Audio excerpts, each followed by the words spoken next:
Hello there and welcome to my 100% Hollow Knight submission video. This is Mikali. So this is going to be 100%. It's pretty self-explanatory. You get all the things that would give you percent. And it's about a 3-hour run.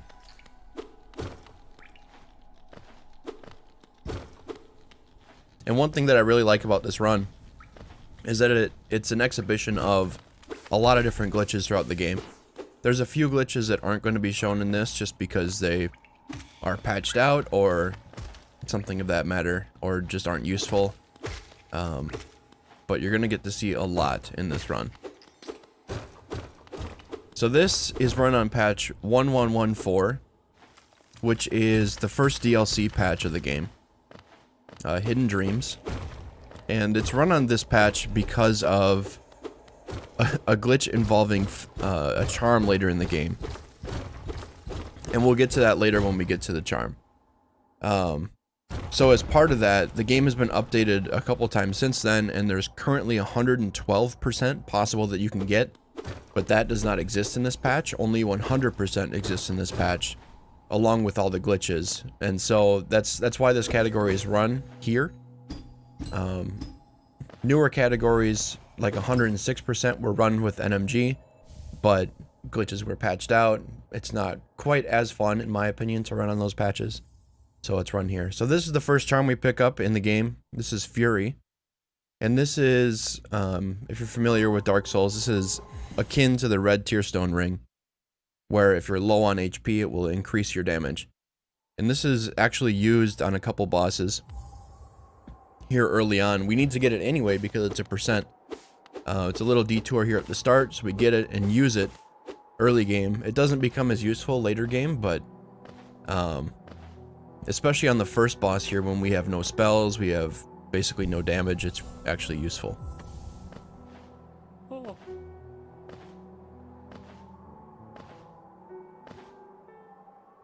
So if you've never seen the game before, up top left, that little circle up there is my mana, or it's called soul in the game world. And you can see that refills when I hit enemies. And that will allow me to either heal or cast spells using a third of the meter.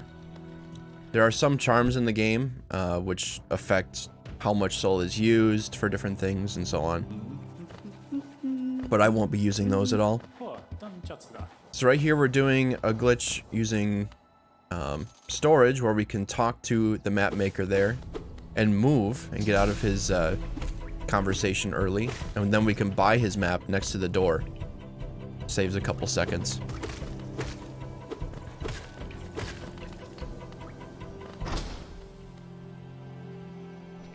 So yeah, the other part of the UI top left is the masks, and that's my HP. So right now I have 5 HP and a full soul meter. There's also a geo counter up top left.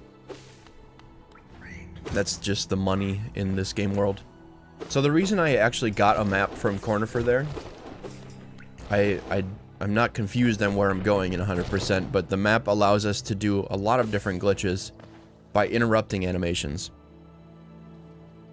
And interrupting animations, getting out of cutscenes, all that kind of stuff. And that forms the basis of storage, or what we call it anyway, which is, like I said, animation canceling. So here I'm getting hit on purpose, trying to get that guy to hit the ceiling there, but he didn't want to cooperate.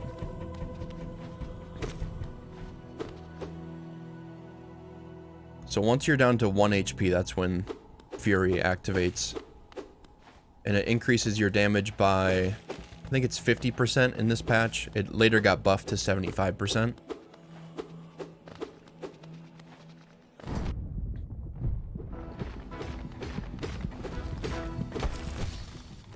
So normally, False Knight takes 13 hits to stagger, but with this active, he only takes 8, which is really nice, so you can kill him really quick.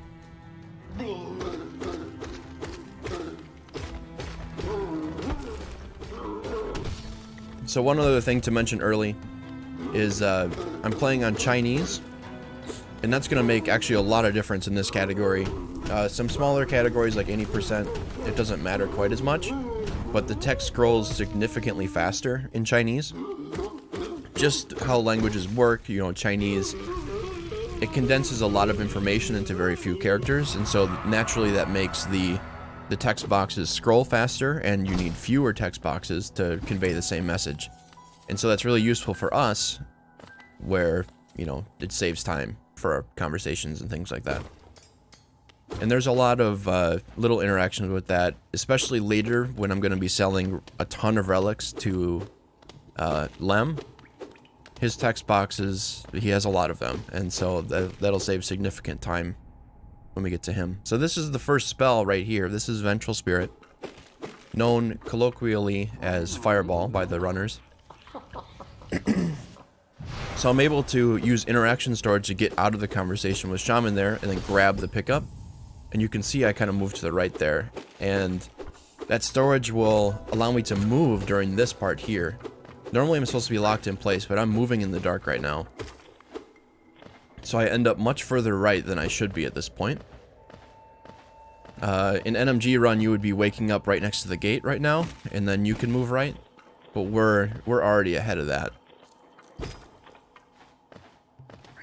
So in other categories and other runs, you would skip this little side quest area here because you don't need the reward of the area. This is meant to be a tutorial for using this spell and show you that you can kill these large guys, the balders, with your spell, because normally they close when you get close to them. But we need this charm right here. This is Soul Catcher. So we'll use interaction storage again to talk to the shaman, get out of her conversation, and there's our body right there. And this is actually a safety thing that I threw in right here. Normally, an optimal route you would overcharm Soul Catcher and Fury right now. And that would allow you to do a little bit more damage, go a little bit faster in Green Path. But this is like a run safety kind of thing you can throw in. There's a whole bunch of things you can do in this run to keep it safe, especially for a marathon. And this is one. So when you're overcharmed, you have more charms on than you're supposed to, but you receive double damage. And that's really nice when you're not too afraid of receiving damage. But you know, things can happen in marathons. So I didn't overcharm here. I'll only receive 1 damage or normal damage throughout this entire segment, which is nice.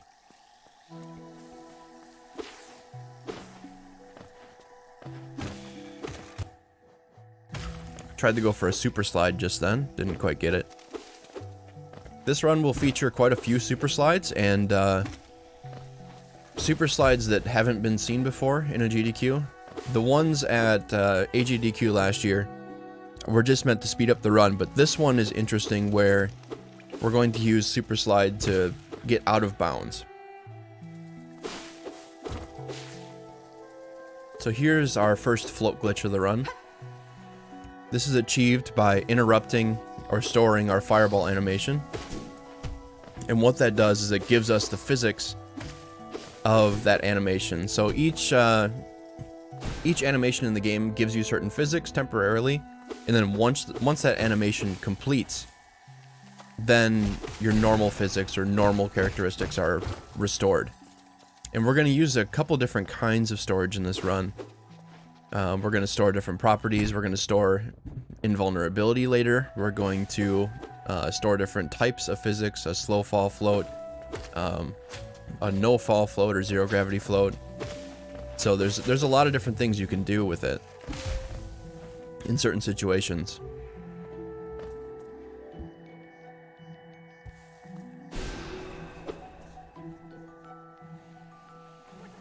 Here's another instance of float right here, which can be canceled by turning around, which is very convenient there. So we can float past that shortcut, turn around, and we lose our float, which is perfect for that scenario. Just above that area, there's a character called Zote. And one of the potential incentives for this would be fighting Zote in Colo 1 or leaving him to die. And right now I'm leaving him to die. Going and saving him would cost maybe 20 seconds here, a minute later, and then fighting him in Colosseum is it's interesting, we'll say that. So this is Hornet 1. She's already dead. But we're going to see her a number of times throughout the run, and she rewards us with dash.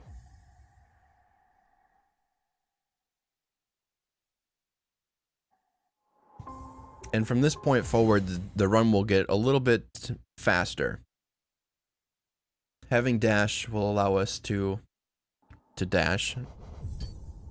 So now I'm going to actually overcharm here, and you'll see the effects of this. So the charms and notches in the game. The charms are your character's equipment loadout. You can see all those little pips on the screen. Those are all the charms that we're going to get in the game, and because it's 100%, we are going to get all of them. And each one augments your character in a different way. So Fury, like I said, gives you a red tier stone type of effect. So here, that attack normally does 2 damage, but since I'm overcharmed, it did 4. Which is perfect because that drops me to the damage level that I need for this charm to take effect. So now you can see that little red halo around myself that increases my damage.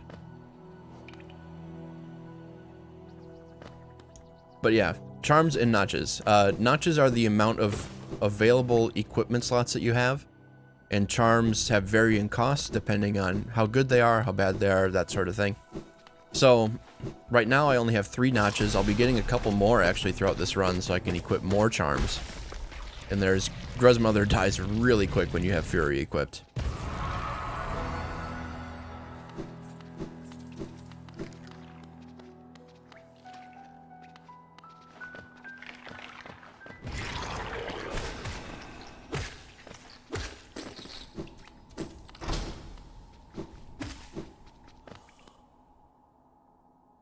So we just killed Gruz. We need to talk to Sly here to save him. And that will open up his shop up in Dirtmouth.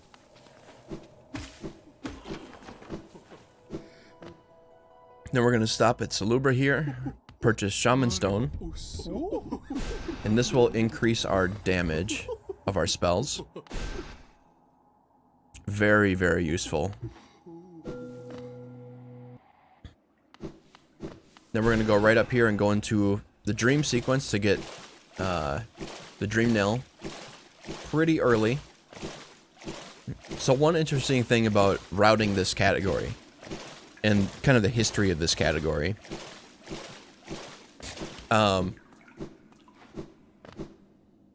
the idea with this is that you want to visit areas only once.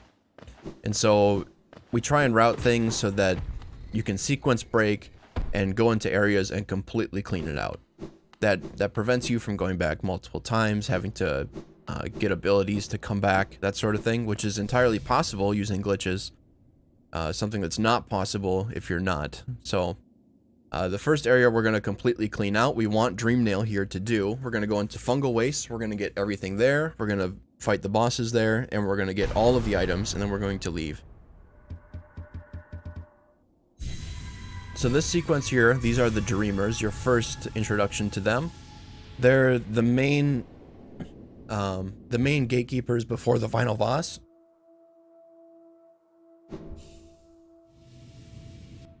But you need the Dream Nail and able to interact with them. So right there I dashed off the ledge, and one thing I haven't talked about is inventory dropping, or menu dropping.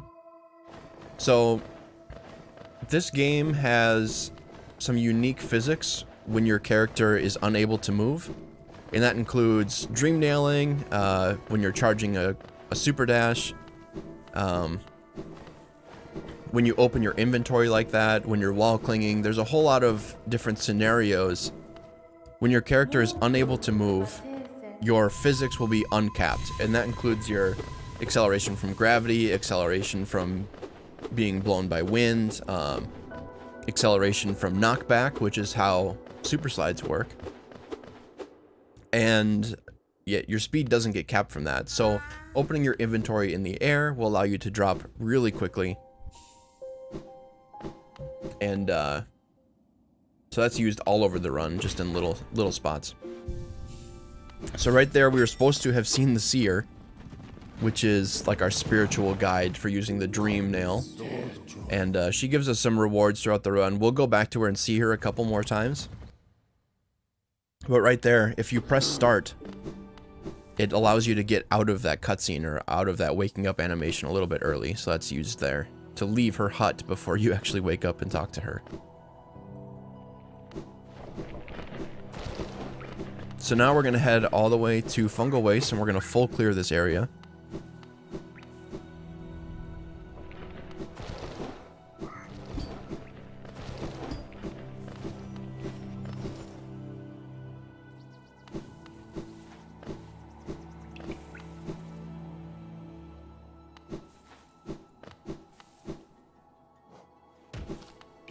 This would be a good time for a few donations. There's not a whole lot going on as we move. So here's a, yeah.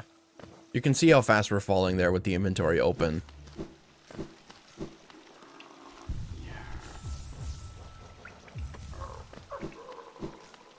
Use that bench quick. We're going to actually come back to that bench a couple times.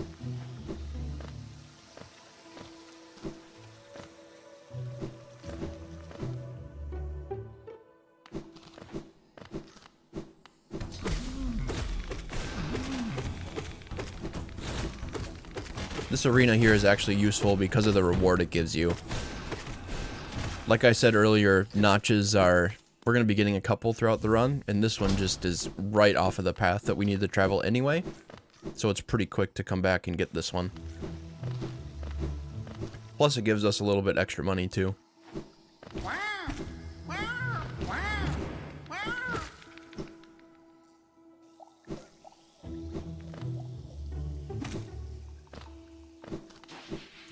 So this boss right here, this is Elder Who. This is our first instance of a Dream Warrior. There's going to be 7 of these in the run.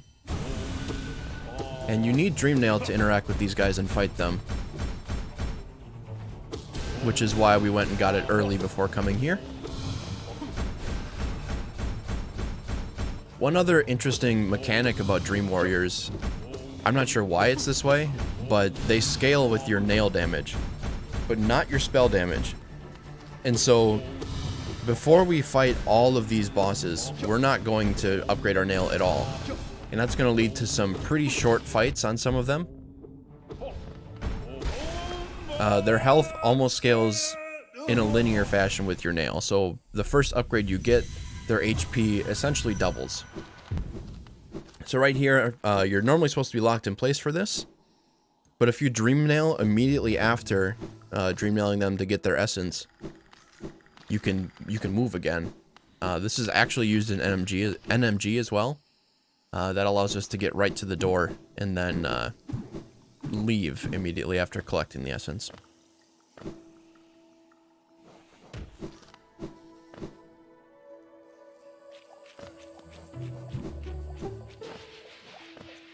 So one other thing as a part of 100% that I haven't talked about, we're going to have to save 46 grubs. All of the, well, almost all of the grubs in the game.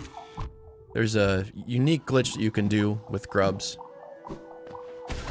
that we'll see later. I'll talk about that when we get to it.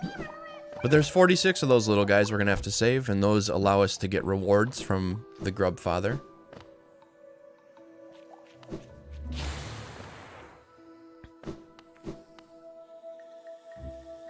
So now we're going to spend some time here in Mantis Village. Right there I just did a persistent float, which gave me 0 gravity physics, allowing me to jump up like I am now. And then I use a fireball there to cancel it and get my normal physics back.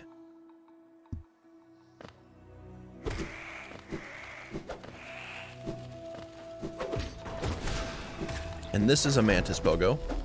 I think I actually die here. Yep.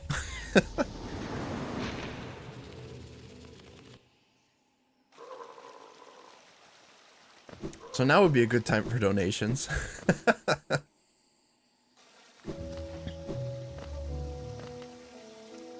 Now we'll just be running back to that spot and do the Mantis Pogo again.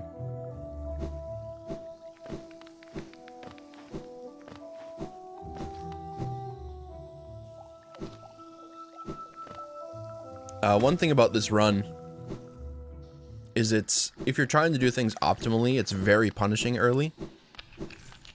That was just a silly mistake on my part. Could have been easily avoided by going around even.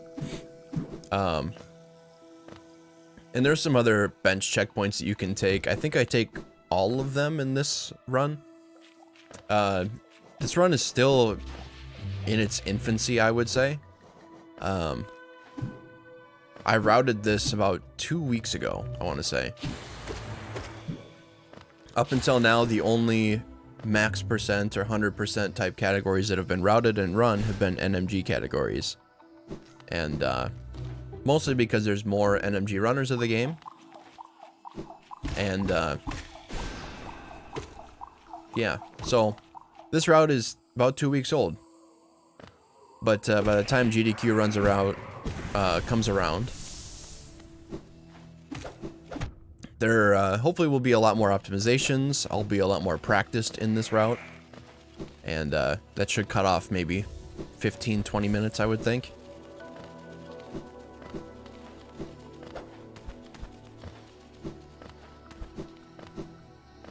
So we're actually going to go and fight the Mantis Lords right now.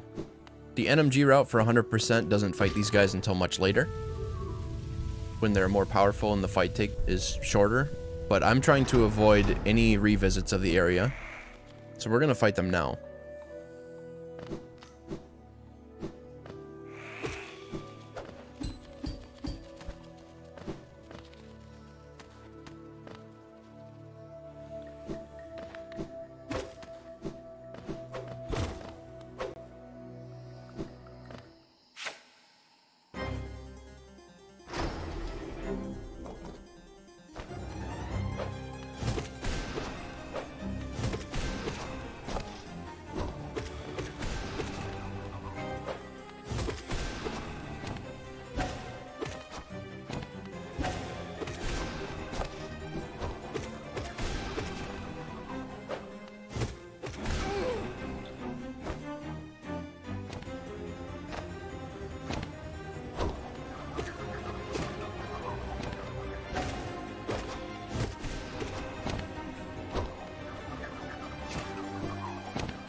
That's the Mantis Lords. That fight is one of my favorites. The music is fantastic. The fight feels just absolutely fluid. And it's really nice to fight them early because the fight lasts a little bit longer than it would if you have some of their charms and spells later. So one of the main reasons of fighting them this early is that they give us a ton of rewards. They give us a charm, they give us this chest of money right here, and they give us a relic too. So it's a ton of rewards, especially for early game. This charm is not going to be used, but we need it for percent completion anyway.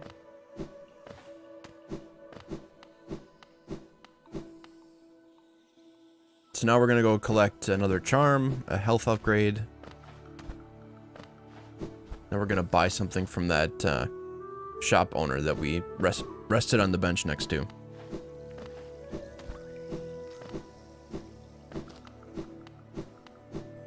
So this next charm we're going to is actually very useful. We're going to use it a lot. This one down here is called Dash Master. This will allow us to dash more often and dash downwards, which is very useful when you have zero gravity physics.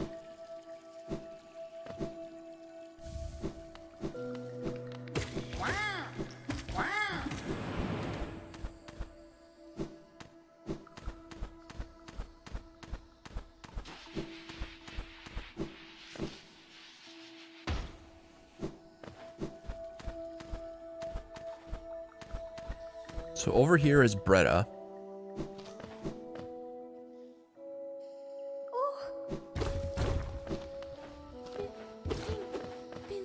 We use interaction storage there to store her text and get close to the exit while we talk to her. But she will give us a reward later for saving her here. That's the only reason we save her.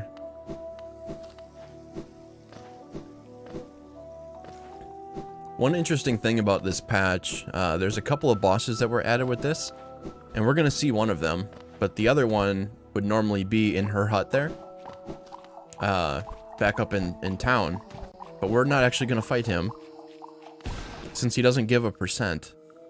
The only reward he would give, essence, we don't actually need. So this is an area where any percent NMG, or any percent, 100% NMG would not be able to get up here right now. Normally you would need double jump to get up here, but since we can float up that little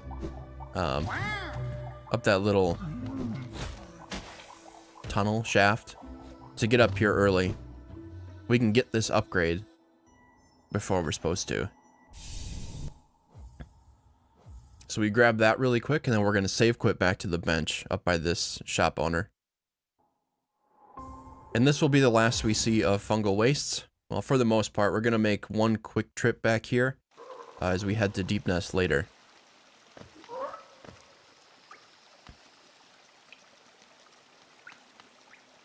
There we go. So we're going to talk to this guy to get into his shop. We need one item from him now, which is this charm here, Fragile Heart. We're gonna come back and buy the rest from him later. We don't have enough money really to do it now, but Fragile Heart is something that we need at this point. So then this glitch here, this is the unovercharm glitch, and that overcharm state that I was talking about before is pretty annoying. So we're going to equip the charms to be overcharmed, but take away that overcharm state. So I've got 5 notches worth of charms on right now on only 4 notches, but I'm not overcharmed. It's very useful to for safety of the run, and because being overcharmed is not very nice, especially when you go into the City of Tears, which is pretty dangerous.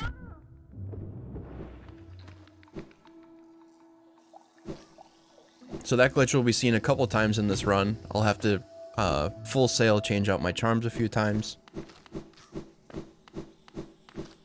So you can see Dashmaster here being used already. We can dash a lot quicker. This is where the run starts to get really flashy in my opinion, just because you can dash so much. So we're gonna head into City of Tears now. This little area right here normally is a dashing and claw, like wall clinging tutorial meant to teach you all the things you can kind of do with that. We're just gonna skip that because that's slow. And now we're in City of Tears.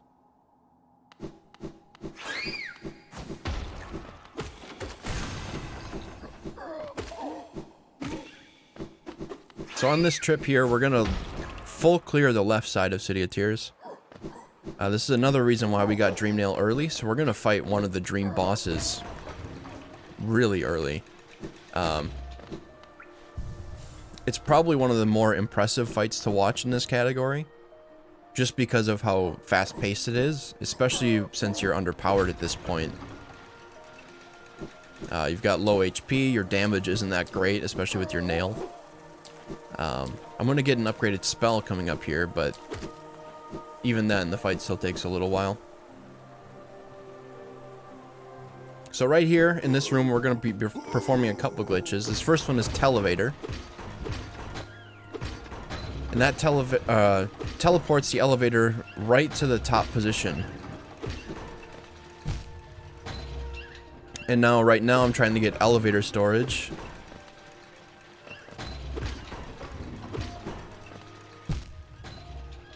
And this is a interesting glitch. I just went right through the floor right then. That skips an entire segment of running around and getting some levers and things like that. Gonna try and do Televator here again. So Televator was found I guess not really recently anymore. It's one of the more recent glitches found, though. And the reason this glitch works is when you hit the levers in that manner, it confuses the code and freaks it out, and the code says, I don't know what to do right now. Let's send the elevator to its default space, which is position 0, which just happens to be at the top position of every elevator. So that's really convenient for us that we can just immediately teleport to the top position of each elevator. Unfortunately, though, this doesn't work on the way back down. But it's still nice for getting up to the top. So here I did another elevator storage, and then sent the elevator up. So the way this works is it puts your character as a child object to the elevator, and then when you go up and down on an elevator, it directly affects your character's XY position. Instead of like giving you more speed or something like that, it directly affects the Y coordinate. And so by using that, if the game still thinks you're a child of the elevator and you move it up when you're not on the elevator, it will move your position up. So we can combine our float glitch there with that elevator storage to push us through the floor. And with that, I got Shade Soul really early. And that's also what allowed me to go down through the floor in that other segment.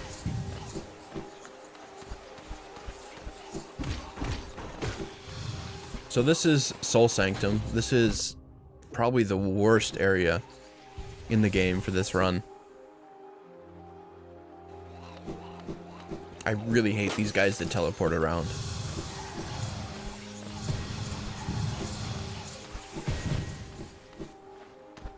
So up here in the secret area, we're going to get another charm really quick. I really want to try and work this charm into the route because it's very useful for spells. Now this charm is called Spell Twister. It reduces the cost to use spells. So now we're going to fight Soul Master. For casual players, this is probably the first big jump in difficulty for bosses.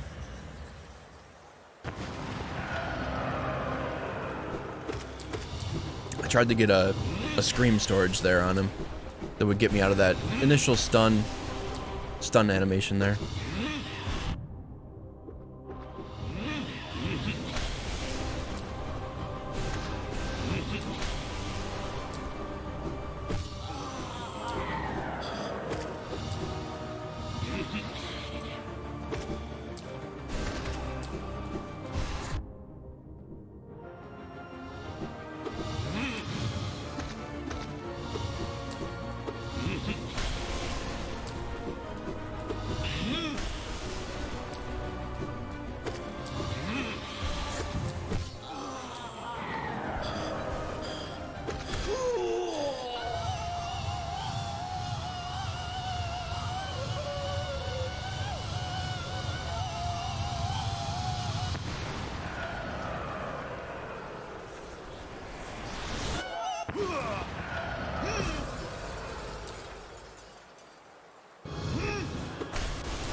And that's Soul Master.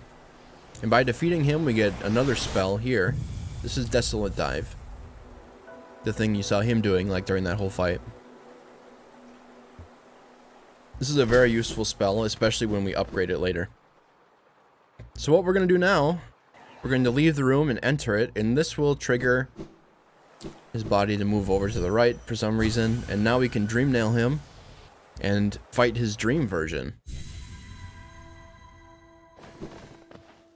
So this boss is a percent and also gives us 300 essence. And he's a little bit upgraded. So that's the scream skip I was trying to do on the other version. But yeah, this is Soul Tyrant.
Yeah, that fight is significantly faster than Soul Master.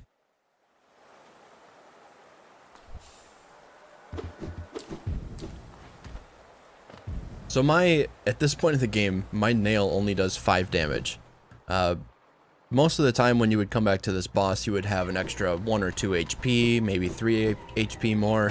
Your nail would be upgraded a few times, something like that. But my nail's been upgraded no times. I have no extra HP, and the only real damage I have is that spell I was using. So that's probably the biggest gatekeeper of this run, especially at the start. Thankfully, if you die to him, you just can start the fight immediately over, so it's not a huge time loss to do so. You lose like a minute or two. So that was a fake dive right there. That allowed me to break the floor with dive without falling through it completely. It's a neat little feature that allows us to get that grub without having to loop around a second time.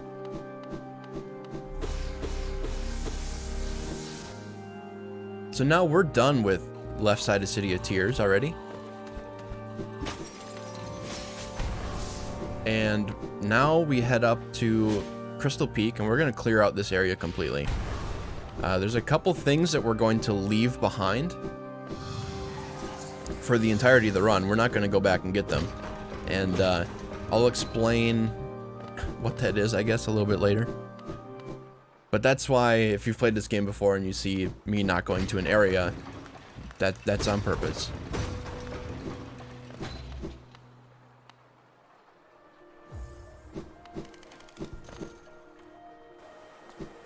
So I'm going to take some safety benches. This one is not. An ideal run would not rest on another bench for probably 10 minutes, and we would save quit back to this one. But for run safety, I rest on a bench up in Crystal Peak, because I've not gotten really good at the fights yet, and yeah, there's just a risk of dying.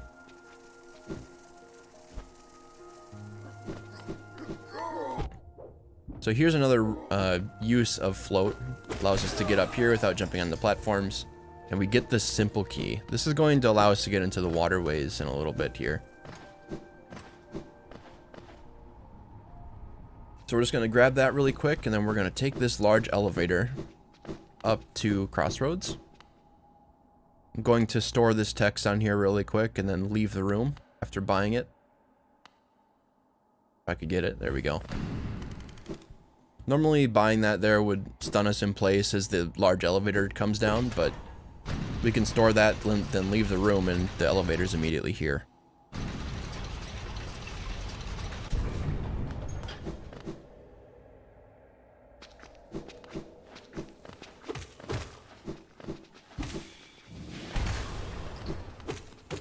So just to the left over here, this is our first soul vessel of the game. Soul vessel fragment. And if you inventory drop into these, it will store that animation there, and it will give you the characteristics of that animation. So during that entire time when you're picking that up, your character is invulnerable. So that's why you saw me dashing through a couple of enemies there, and why I had Float, because normally your character is locked in place while you get the item. So as soon as that animation finished, I lost my invulnerability, but I needed to use a spell to cancel my Float state. So now would probably actually be a good time for donations during the run.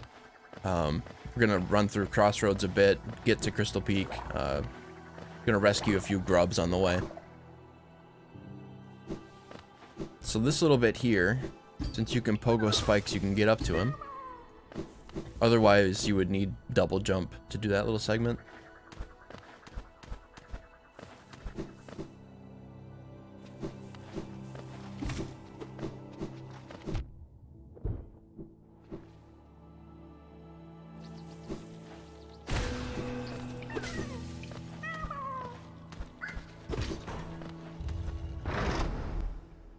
Crystal Peak is probably one of my favorite areas of the run. The area is very cycle-based for a speedrun. It's consistent. Makes it very, very fun to execute.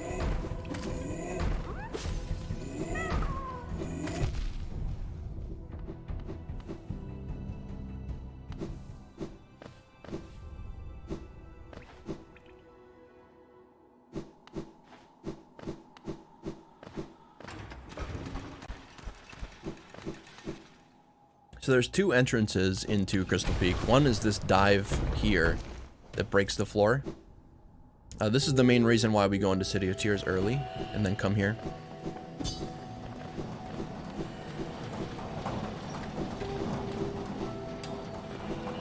The other entrance into Crystal Peak is using an item called the Lantern, which we are actually going to get in this run, but not for a little while. The Lantern costs 1800 Geo, so that's a bit too much to get early. So it's useful to go into City of Tears, clear that, and then we can come here next.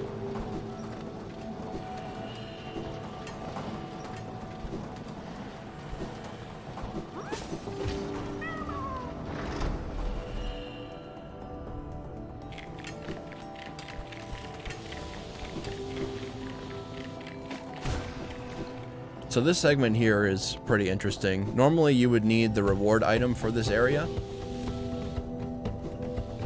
which is Crystal Heart, to be able to complete this, but since we have Float, we can just complete it now on the way up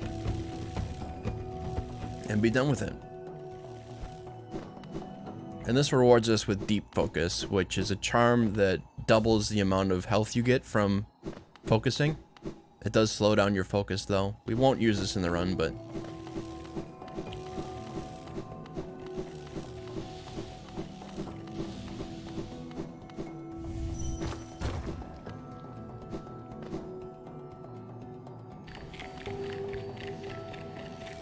fun fact about Crystal Peak, though, there's some stuff you can do in here if you have...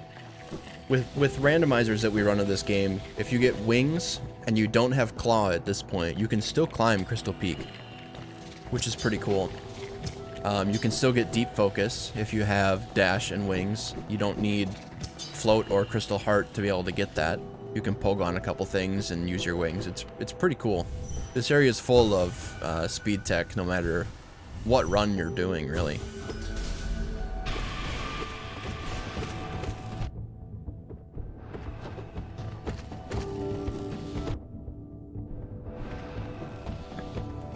So this is Crystal Guardian.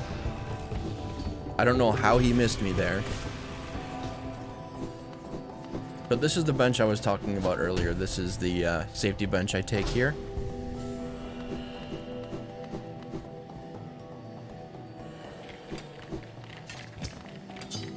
Then Crystal Guardian actually has a refight. An upgraded refight that I'm going to do right now. Normally you would need double jump to get up here, but doing this now will save me a revisit.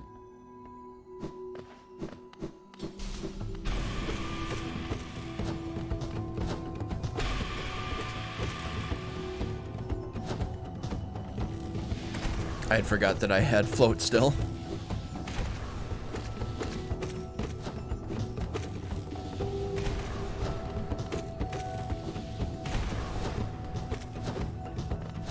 When this guy hits you, he actually does double damage. So taking that safety bench down below is really great, especially in a marathon setting.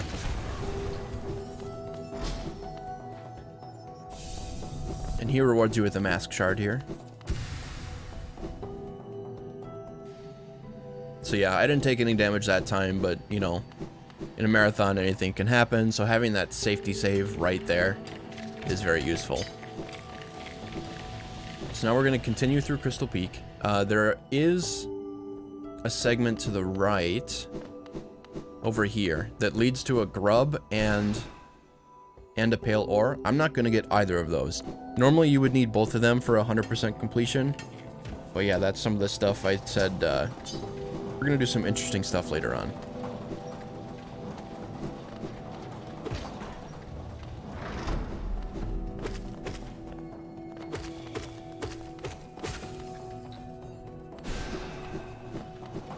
So I need to hit that guy to get enough soul to do this float here. That will let me go and get this grub. And then we're going to do something called Airwalk here. And by stopping our character's movement a few pixels above the ground, it tells the game that we're on the ground, even though we're not. And that will allow us to continue dashing here as if we were on the floor, all the way across. And that skips a laser segment up above. and we can get Crystal Heart. So now we move really fast. This is the fastest vanilla game movement speed that we can get. This is a speed of 30. Dashing gives us a speed of 20. And then super slides, which we haven't seen one yet in this run, have a speed of 38. But that's glitched movement that we don't see very often.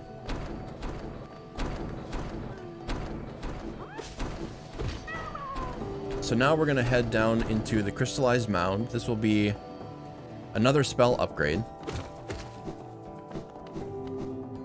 And normally you would need Lantern to get there. But we don't have that, so I'm going to have to traverse a dark room down here without being able to see anything.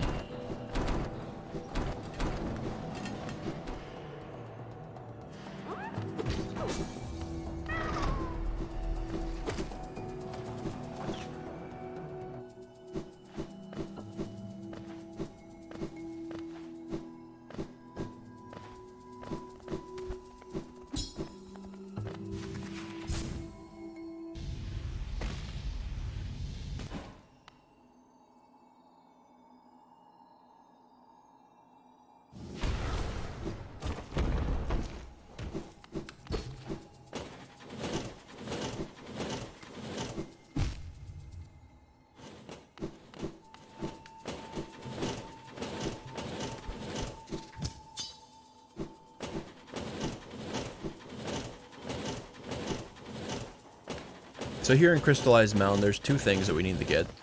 The first is up here, when I get there.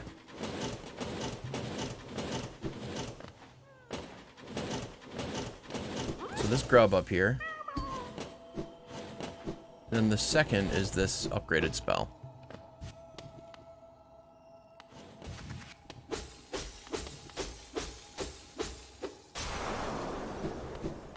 So I get storage there using Super Dash to be able to get out of that animation. And then we can immediately dash and leave the room.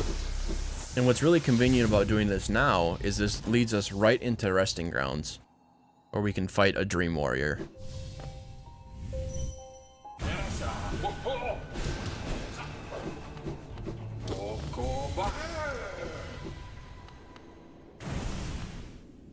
And since I haven't upgraded my nail, he dies really fast, especially since I've upgraded my spells now.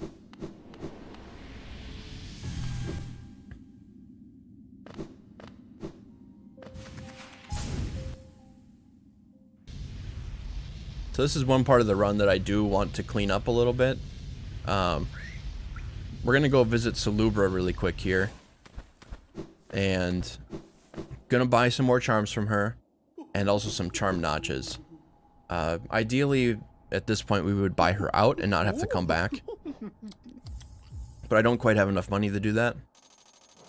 So I'm going to buy a couple of charms from her to be able to get these 2 notches down here. So now I'll have 6 notches.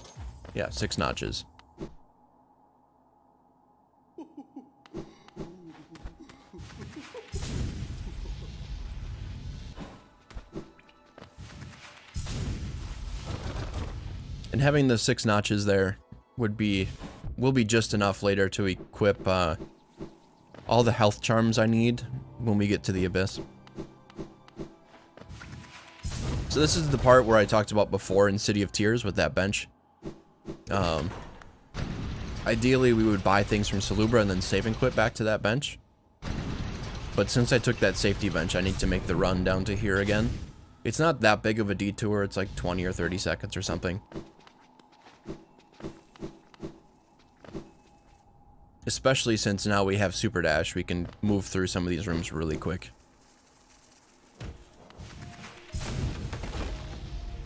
Like this one.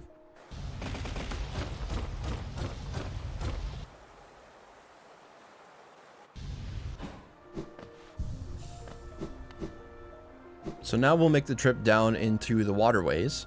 If you remember that key we got on the way up, that's going to be used now.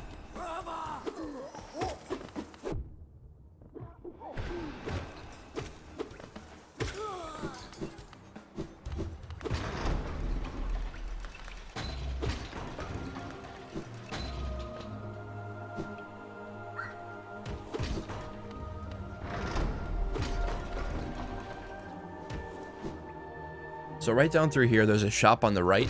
That's where Lem is. He's the one that buys your relics, and we're going to see him in a little bit.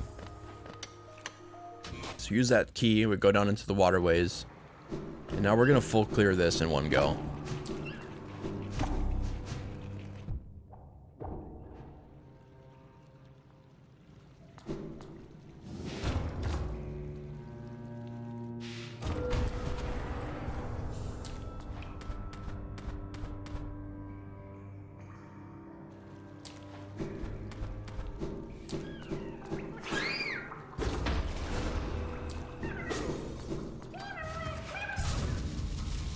So I go down and get that bench a little bit early.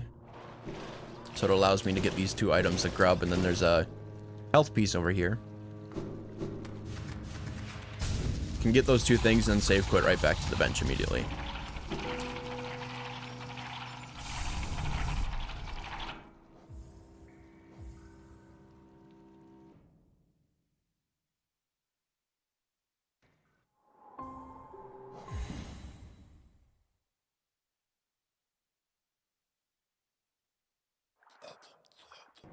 So now, I guess prepare yourself for some wonderful noises.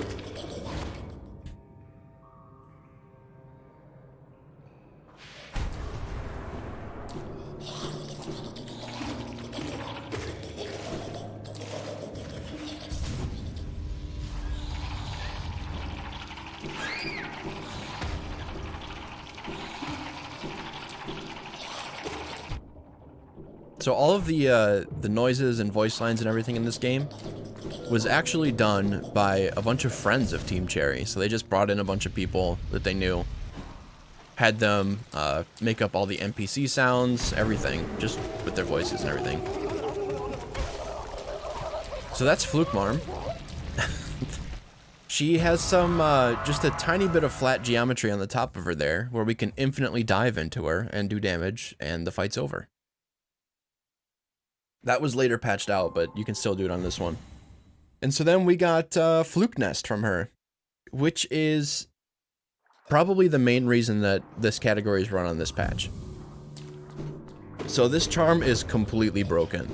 We're going to see that especially later.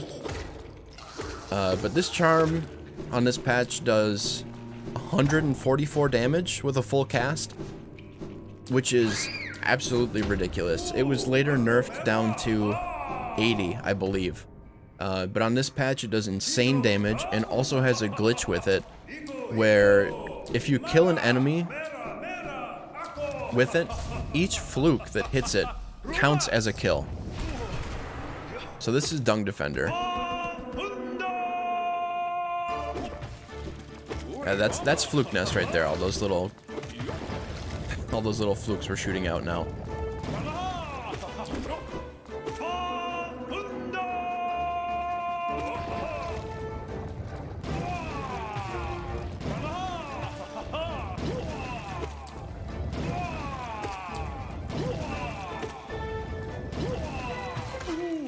And he's dead already.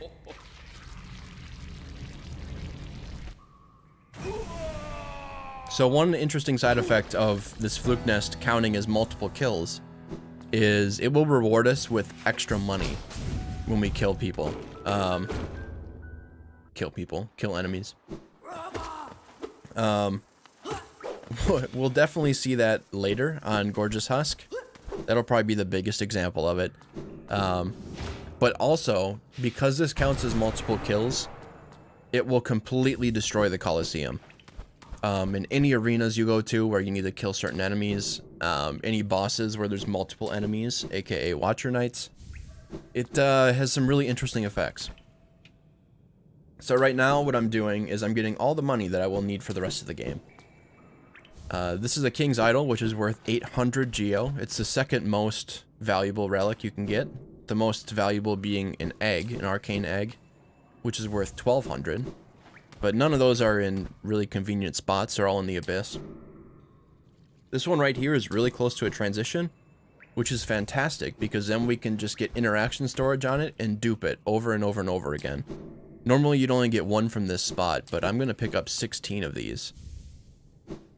So this would be this next little bit of time would be a great time for donations. I'm gonna get 16 of these. Takes like a minute or two, and then I'm gonna go sell them all, which takes another minute or two. So it's like 5 minutes of money getting. Great time for donations.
So now we're back to Lem after all that duping.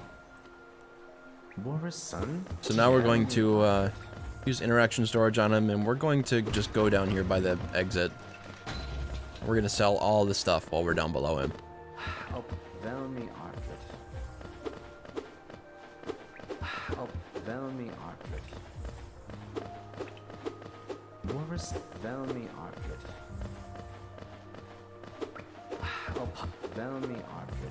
It's kind of interesting that the game even lets you sell this many King's Idols, because there's not this many in the game, like at all.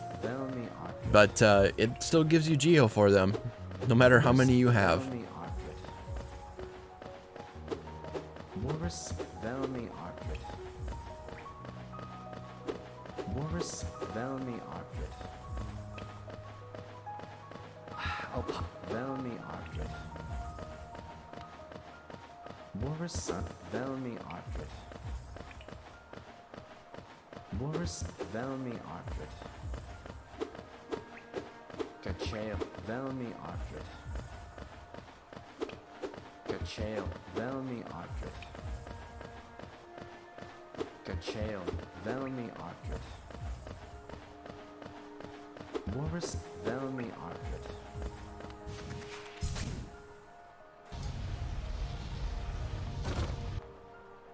Alright, that's over. So one little artifact of using interaction storage to talk to Lem, you can see that text box. It's still on the screen. That will be there for just like a minute or something. Not too long. There's another visual artifact like this that you can get. There's a few where if you leave while talking to an NPC, that will still be there. So I just did a persistent float here and got into this area without having to go through the waterways, which is very convenient. Then use the float to go underneath here. This is meant to be the exit from this area, but we're going to go in the exit and get to Eastma's Grove without having to do an arena. Then we get Eastma's Tier. And then this item will allow us to swim in acid, like you can see. Just drop right in now.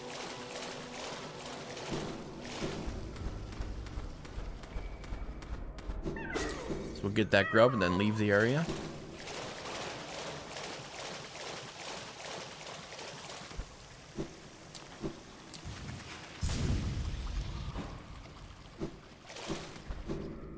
And now we get to head down still and clear out the ancient basin, basically in one go. So one other thing that's nice about this patch, there's a couple things that changed. The first of which, they added an item called Dreamgate, which is hugely helpful for this run. It allows you to teleport anywhere you want to, essentially. You can set down your Dreamgate in one location, and then from anywhere you can go back to that location. Very useful. You'll see it used a lot in the second half of this run. Part of why we go down here now to clear out Basin is to fight the Dream Boss down here, which will give us 400 essence and give us just enough to go and get Dreamgate, which is 900 essence. So part of the routing of this too was to get Dreamgate as early as possible. And now I'm going to clear this overcharm state that I'm in. I'm still going to keep the same charms on, because they're a great charm combination, but this will take off that overcharm state. So yeah, the first part of this run, we try and rush to get Dreamgate because it allows us to go to areas early and move around really quick. The second part that was added with this patch was a couple new bosses, both of which don't give percent, but they do give essence. And we'll use that later, and that will allow us to skip getting dream trees in this run. So here I just got airwalk from super dashing, which is very convenient. Allows us to get that grub before we get wings, which is what we're meant to have for that area. And this is our first instance of super slide out of bounds. This will be our first instance of super slide in this run too, I guess. But what I was talking about earlier, when your character is in a state where you can't move, your speed is uncapped and you accelerate, you know, to infinity, basically. That's what happens with this trick. Your character builds up speed from every frame of knockback for 10 frames. And so you gain insane speed. And this works because when you kill an enemy, it resets the time scale, and pressing start also resets or sets the time scale to 0. So if you do both those things on the same frame, your character gets stuck, you get all this knockback for 10 frames, so you gain this speed, but also when you have start open, all transitions are disabled, and so you can super slide right through them and go outside the level. So that allows us to skip this entire area down below, where you're going past all these huge Mauliks that spit stuff, and saves a little bit of time in getting past this one-way shortcut door before Broken Vessel. We're gonna use this in a little more breaking manner down in the Abyss, and then we're gonna use it again in the Hive, just to save some time. But yeah, doing it in the Abyss is a huge sequence break. A couple of huge sequence breaks.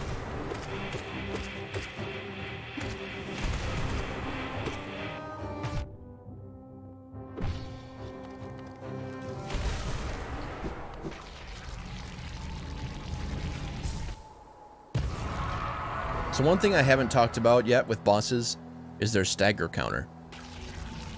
So each boss, or most bosses, have a stagger counter associated with them, and how that works is based on the number of hits that they take, either from your nail or spells,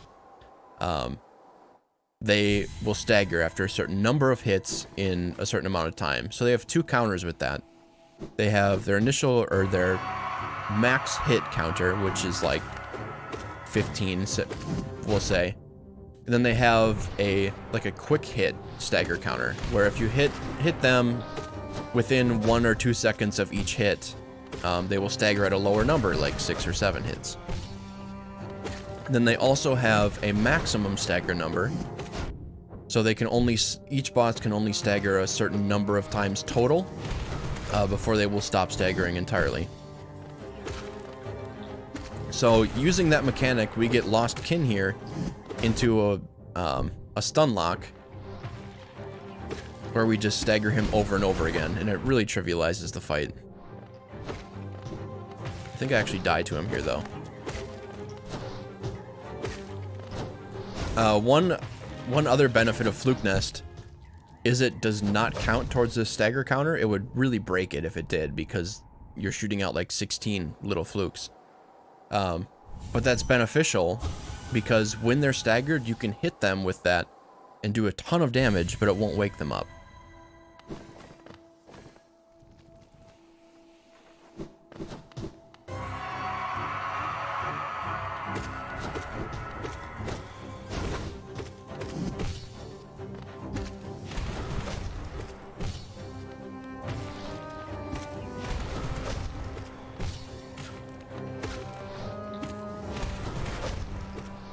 You can see he's really getting stun locked here in the corner.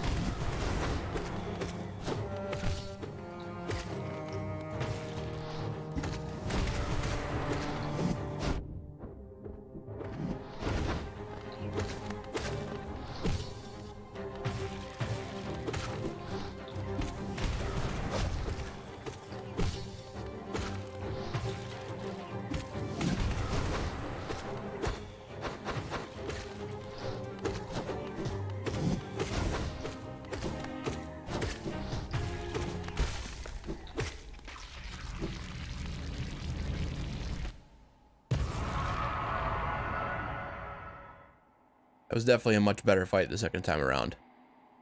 You can see I only lost a minute just from dying to him. What's nice about those dream bosses, even though they're significantly more difficult than their base versions, if you die to them, you spawn right there, and you can attempt them again.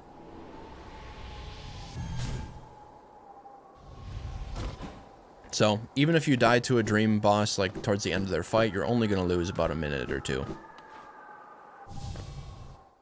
So here we just got wings. I inventory dropped into that, and then I save quit immediately. And besides the fact that I could get the item and then leave right away, this has a side effect with the crossroads where it does not infect it. Normally, when you get this item, it will infect one of the first areas of the game, the crossroads, one we've seen a couple times. Either that or killing dreamers will infect the crossroads.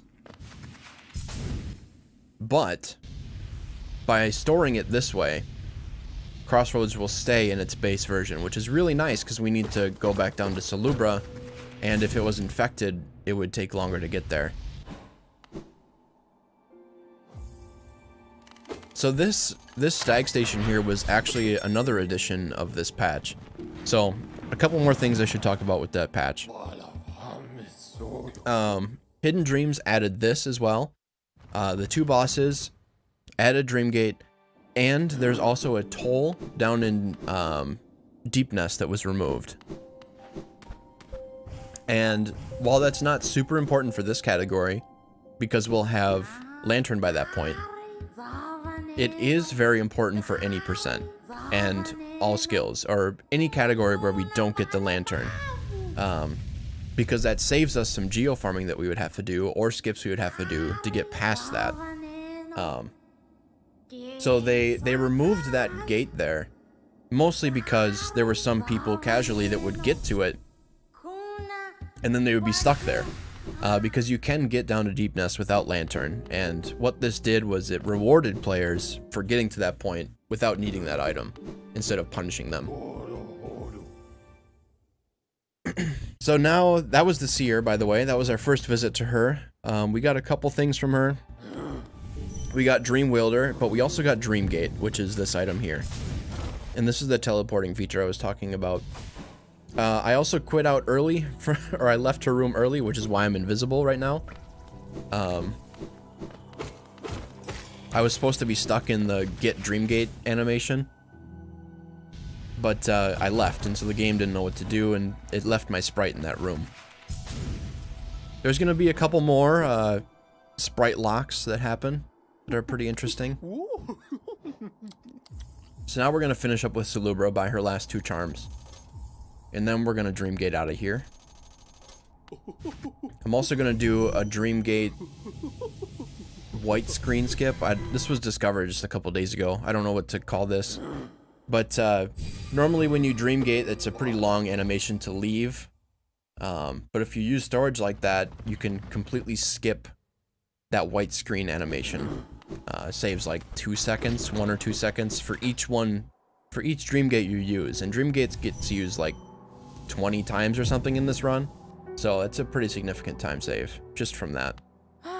So now we're going to do some item cleanup here.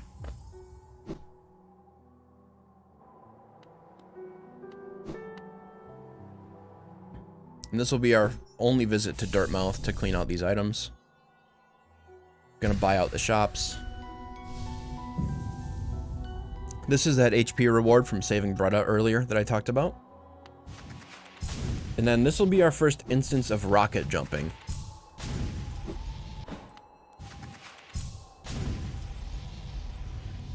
Allows you to use Super Dash to just gain height. I have no idea why this one works, but it looks awesome.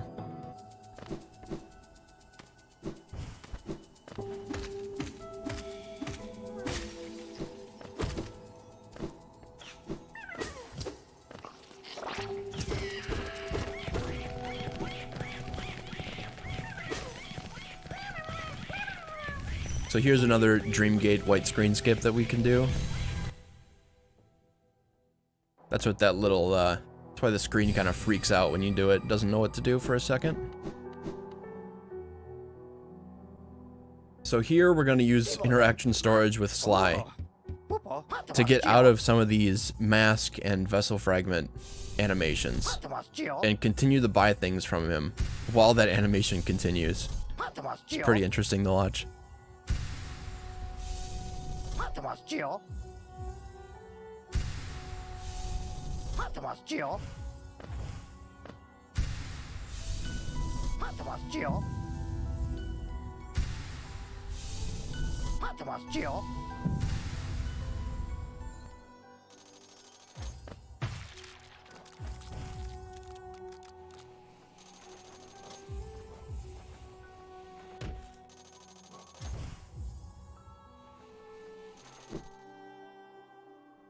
So now we've got everything we need from Sly.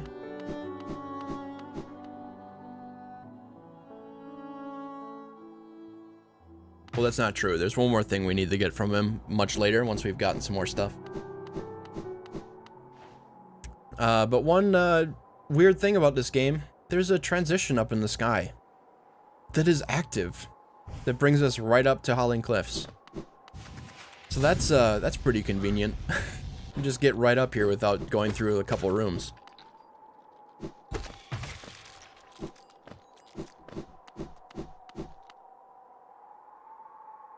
So now we're going to make a reverse sweep through a couple areas to clean them out completely. And the first stop is here at this Nail Master. And he's going to give us our first nail art. This is Cyclone Slash. Spin to win, baby.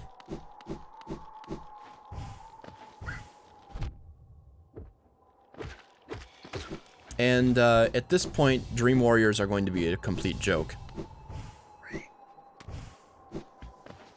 Since I still haven't upgraded my nail, they all have their weakest amount of HP. And since Flute Nest does so much damage, they just die immediately.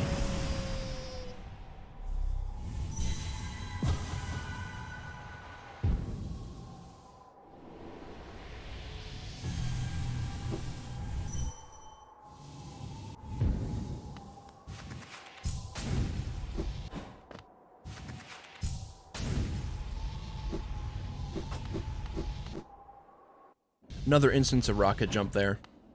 So we're gonna go and get a vessel fragment in here and continue our sweep through. Gonna go out to the larger area of Howling Cliffs, and we're gonna get Joni's Blessing. Then we're gonna drop down, get Baldur Shell. It's just a sweep to clean out a lot of stuff. This would actually be a pretty good spot for donations too. There's not a whole lot going on, just a lot of movement and cleanup.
So, right there when I killed that Moss Knight, you could see that one side effect of Fluke Nest that I talked about earlier, where it counts for multiple kills. That guy is normally supposed to give you just 40 geo, but I got 80 there. I'm not trying to optimize that kill at that point to get a ton of geo, but I got double geo from him. You could get up to, what is it, 16, 14, 15, 16 times geo from each enemy. Just drop them down to one hit and then kill them with all the flukes at once.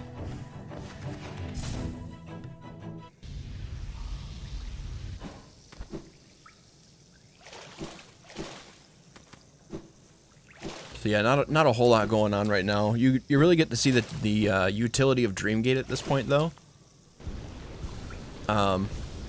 Green Path in particular is full of just short little branches of items, and so having Dreamgate set on the main path through the area, and then you go out, grab an item, and teleport back is very useful. It's a huge time save.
So after that little segment there, go up here to, is this Sheo?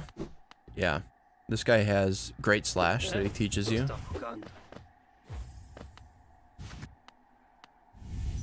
So there's 3 nail arts in the game. There's Great Slash, Cyclone Slash, and Dash Slash. We do need to get all of them.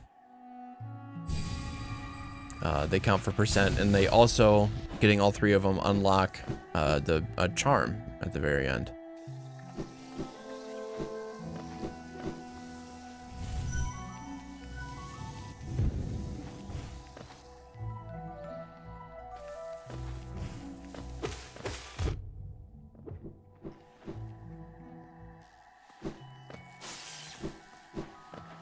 Yeah, so Green Path, this segment really is just a great time for donations, because it's a lot of just, yeah, cleanup. Charm here, charm there, nail art, like all that kind of stuff.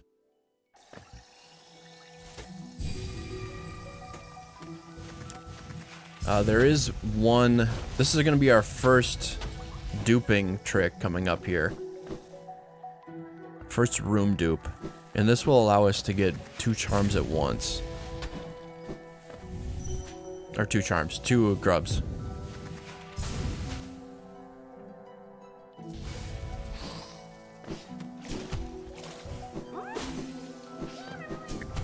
So room duping is... it's kind of unknown to us right now why this works. It just does, but it's gonna happen right here.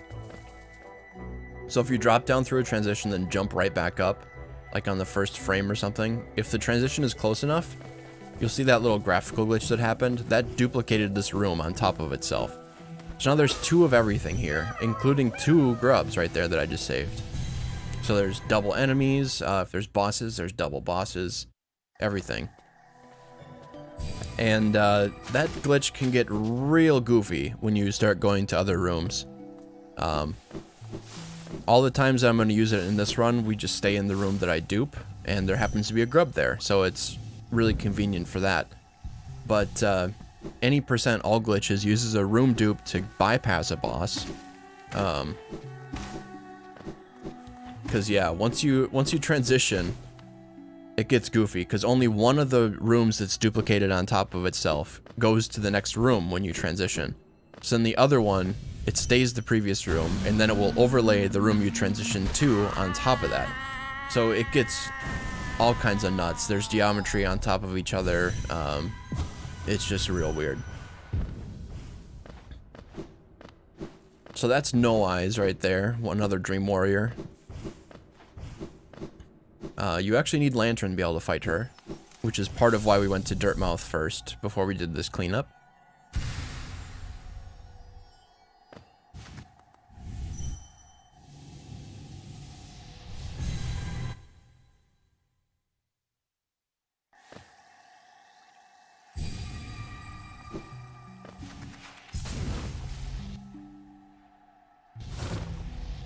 Just a few more rooms left in this.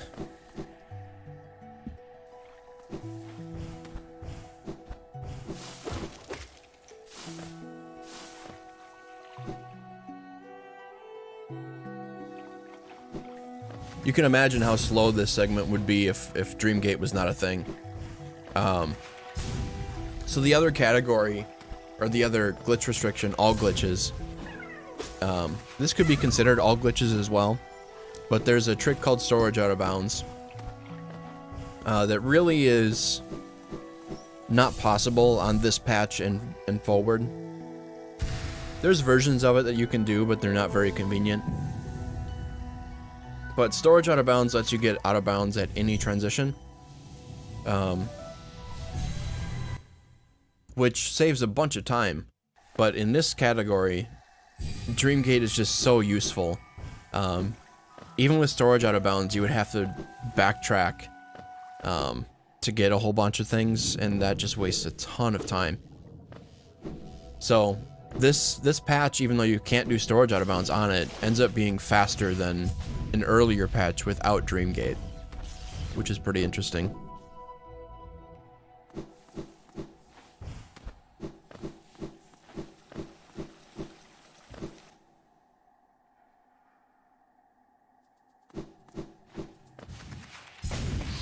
So this is our last little bit here of this cleanup. This is the last area. I can't remember if I die here or not. This arena sucks. Not because the enemies are super threatening, but because there's just a ton of them.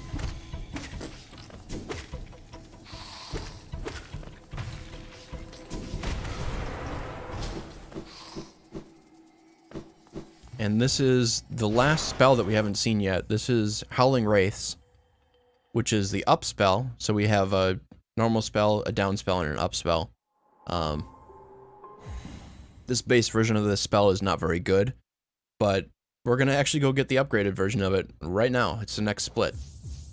So this is the part where I talked about way earlier, where we needed Fragile Heart and then some of the charms from Salubra. And this will... you can see all those Lifeblood things up in the top screen there. This allows us to get into the Lifeblood door that's down there in the abyss. And I just got hurt, which is not good, so I need to go rest again. You need 15 Lifeblood hearts to be able to get in there. And since I'm overcharmed right now and I have 16, if I get hit anywhere, I need to go back to the bench.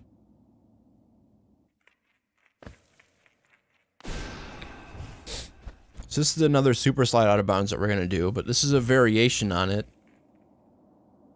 One interesting effect of super sliding is that when you have float on, your Y direction speed does not get affected by the slide. So if you set that and then press start, you will keep that momentum throughout the entire thing. So we can use that to slide into a vertical wall while we start some vertical momentum and keep that and go right up through the transition. So I'm going to use that with wings here to super slide up through the top. This is a very difficult trick. Part of what you can see me doing before this starts was turning on Vsync. Super sliding is frame rate dependent because it's, we believe, a frame perfect trick. So the lower your frame rate, the easier it is.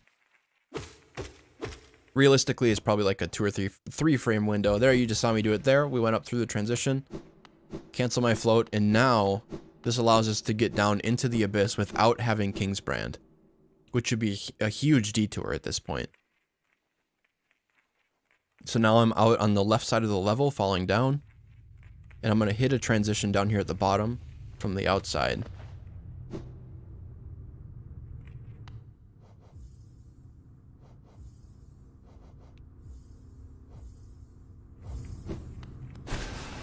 The abyss is probably one of my favorite parts of this run, just because of how glitchy it is.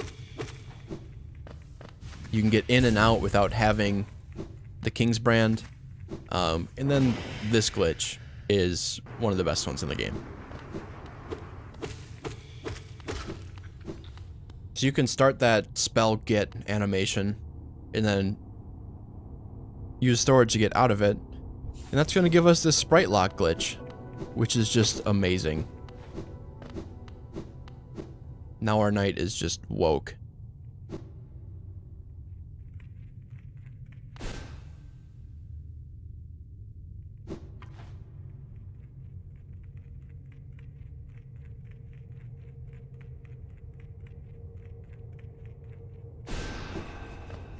So this is that Lifeblood door I was talking about. Need to sit here and wait for this to count up.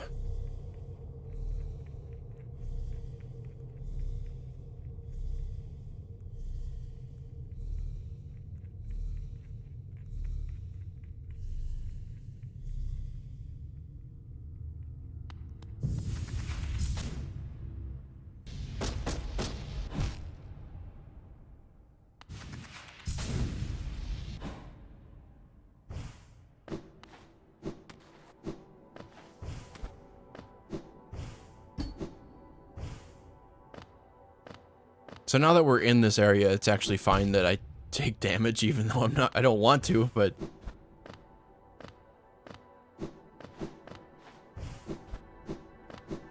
But yeah, it was only critical up to this point to not take any damage, but now I can take however much I want, as long as I don't die.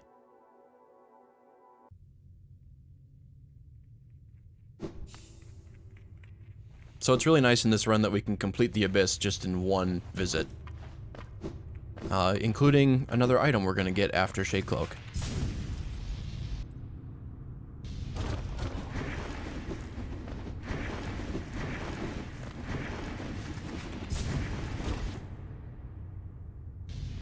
And you can see my character has like a knight backpack. It's going to stay this way for a while. Another rocket jump up here. We can skip this entire platforming section with this. But, since I got hit by spikes in the Lifeblood room, my normal Sprite came back, but my Sprite-locked Sprite is still there.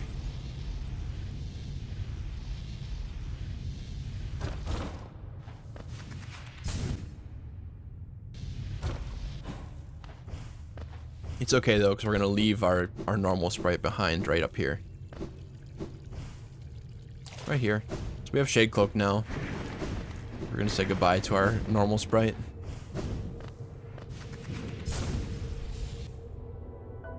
We woke again.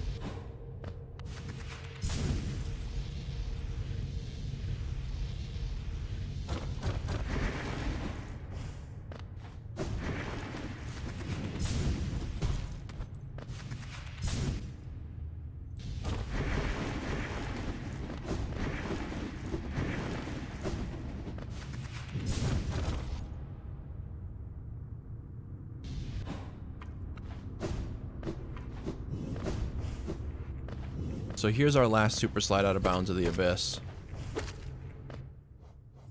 Gonna turn on Vsync again for this.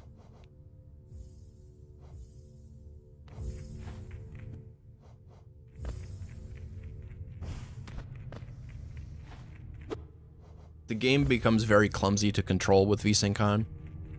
It adds a whole bunch of input delay, which is why normally I run without it on. Especially on these older, unoptimized patches, the game just struggles with input delay.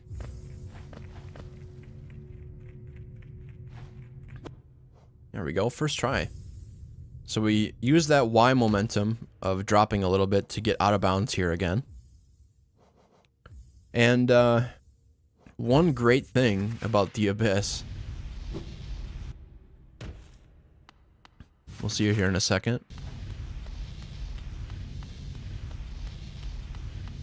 Even though I don't have the necessary item to get here, this transition still exists. So I can get down here into the Void Heart sequence without having, what is it? King Soul. So this skips a whole bunch. This skips having to go to Queen's Garden. This skips having to do White Palace. It gets me this percent without having to do any of that. It's fantastic.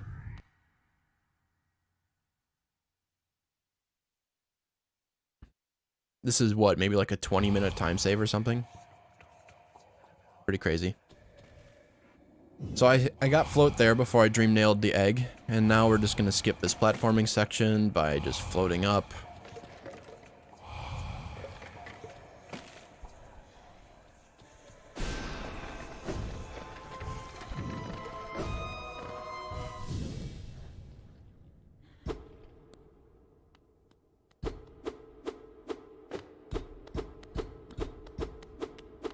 Now we're going to leave the abyss. Yeah, that's not supposed to happen. Normally that's just supposed to be a cutscene, but, you know. I don't know. This game gets wacky at some points. I don't even understand.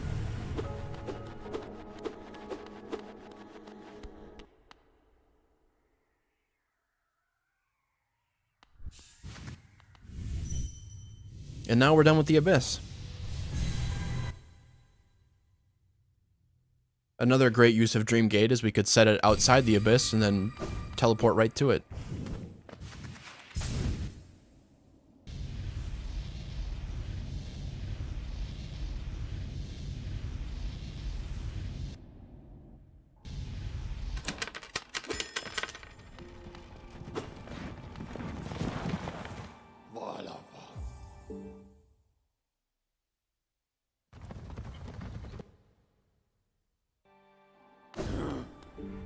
So now we're going to do a little more cleanup type stuff.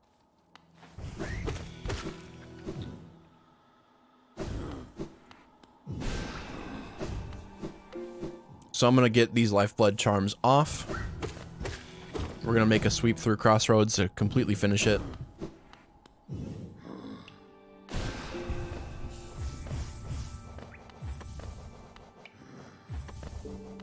And we're going to include Dreamwielder in our charm group now,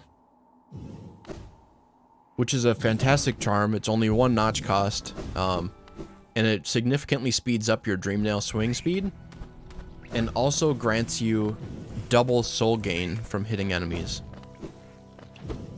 It's really nice.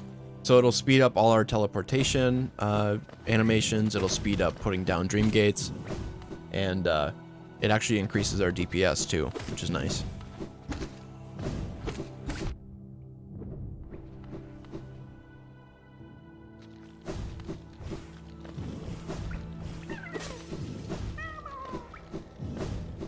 This would probably be another good spot for just a whole batch of donations.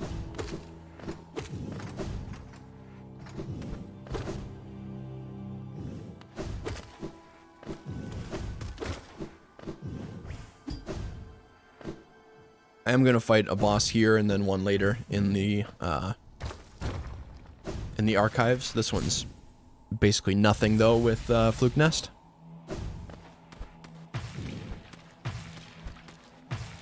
You can actually kill this boss before the fight starts. His hitbox is still active there in the middle. But I just did a whole bunch of damage to him and then finished him off with one cast.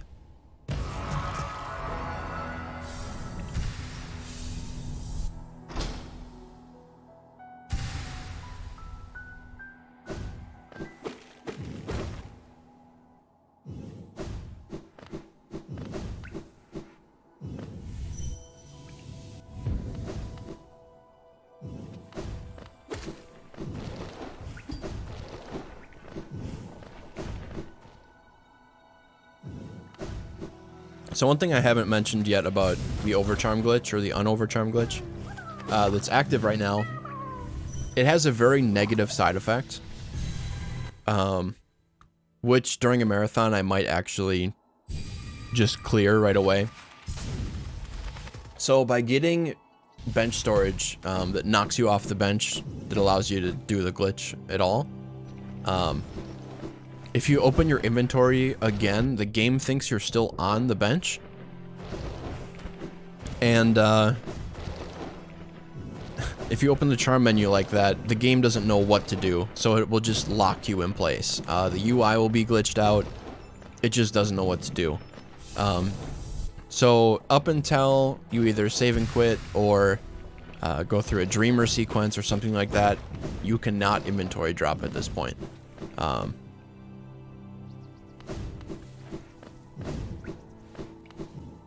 So I'm trying to avoid that right now.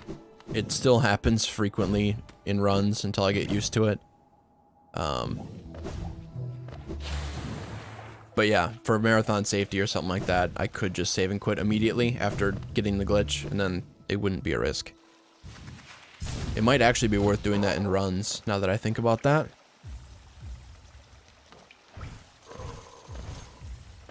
Because that could save me the amount of time back in dropping that I lose by not being able to. So this is the only dream tree we get in the run, except for one at the very end, just to finish out the amount of essence we need. Just get a few here on the way up. I need to go this way anyway to get to the next dreamer. As you can tell, I can probably optimize this room movement a little bit.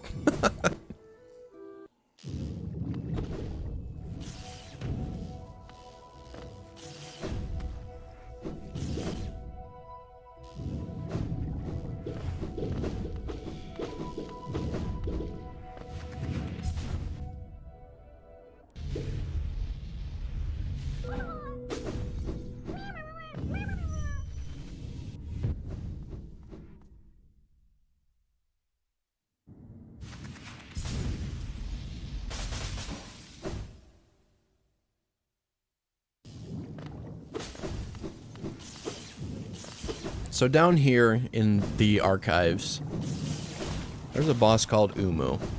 And this boss causes a lot of lost sleep for a lot of different runs.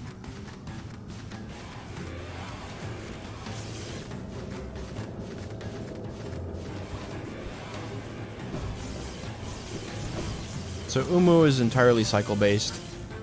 You can't even attack him yet. But I'm trying to kite him in a specific pattern here that will make him only do 3 attacks here in the first phase, and will make him end up right at the middle. And he's dead. Some other categories, you have to really position him precisely to get a 2 cycle. this category is pretty easy.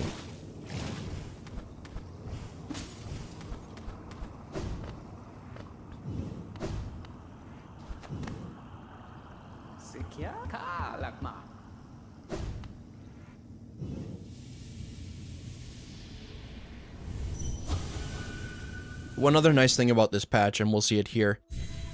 I don't know how Woke Knight was there first.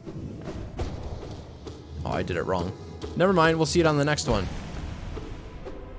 But nail arts actually work on these dreamers, where they don't in some other patches.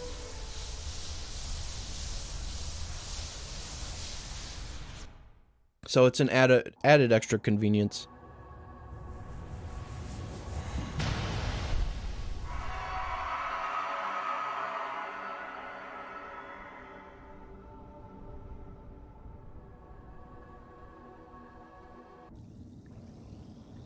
Now, since we have Dreamgate here too, don't have to escape archives at all. We can just teleport right out.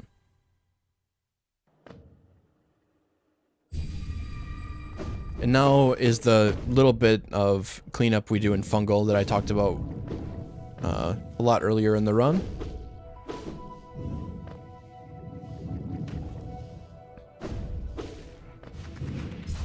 We're going to make a quick pass through here, get Spore Shroom, and then head into Deep Nest.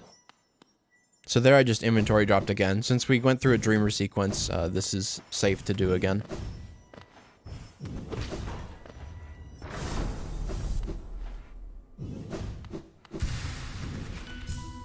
One other thing I need to be careful of in this run, and isn't really a factor when you're watching out for it, is when you get these Soul Vessel fragments and the mask shards. If you store them and then leave too soon, you will actually lose them, but only if it's the one that completes a full set.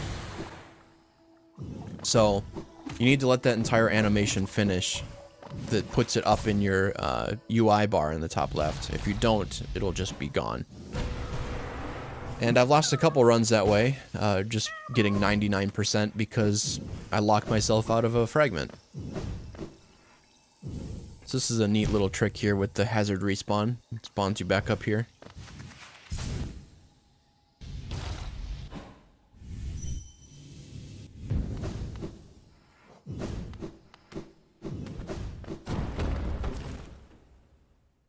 That floor was supposed to break that first time. Don't even know why it didn't.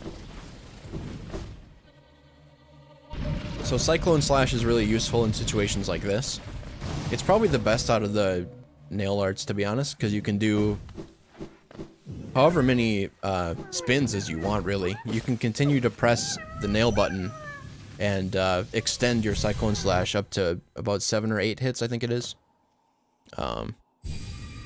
So you can press it once extra and do exactly 4 hits on doors like that, or walls like that, and it'll break them open.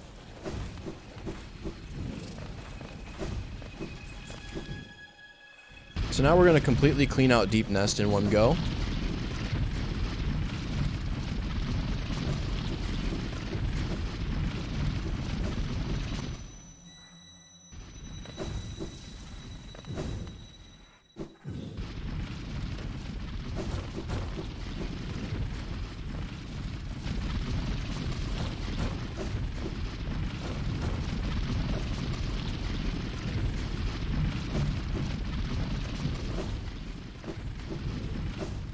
This is one area of the run that I want to optimize more as well.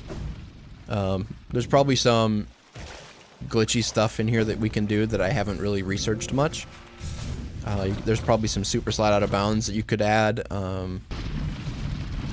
Otherwise, this is mostly just the NMG route through here.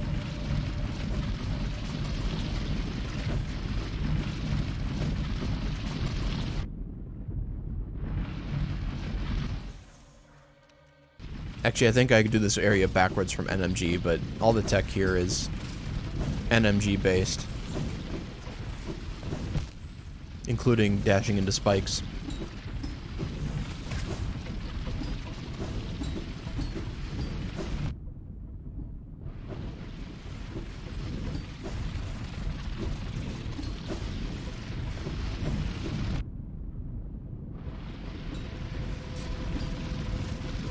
one nice thing about running this category at this point is the amount of HP and soul vessels that you have is insane. When you're used to running other categories, having 8 HP is pretty ridiculous.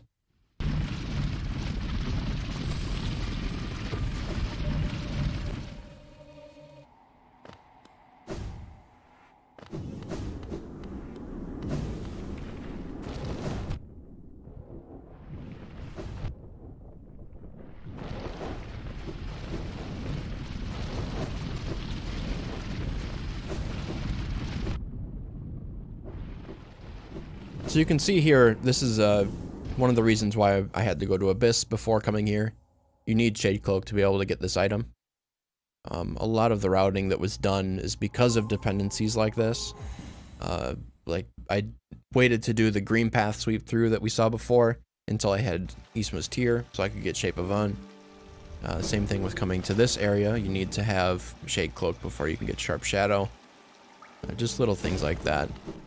So a lot of the macro look at this route is just, like I said before, trying to make single sweeps through areas and then making almost a giant circle on the map to clear areas just in one big loop.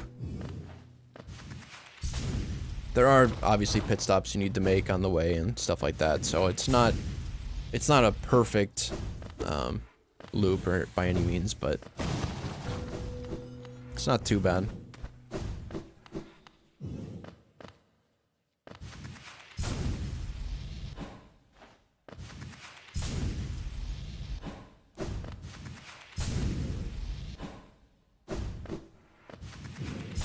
So this is one area too where I can improve this run yet. I need to figure out this scream skip here.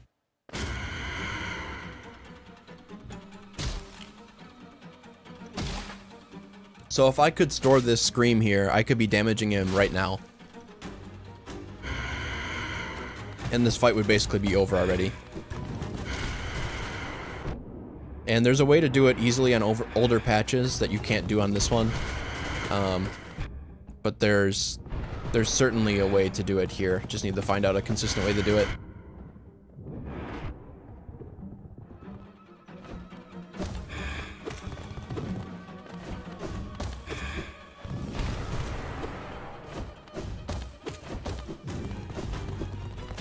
So this boss, this is Nosk, by the way. Nosk was actually buffed on this patch. Before, he used to just do that jumping attack and this running attack, and that's all he would do. But he was deemed way too easy with just those attacks, and so they added this attack, and then also the one that we saw before, where he jumped into the ceiling and moved around and threw some of that goop at you. So conveniently enough, right over here is a Pail ore, and these are used to upgrade your nail. And these also can be duped. So this is a nice little piece here, where you can get this same Pail ore over and over again.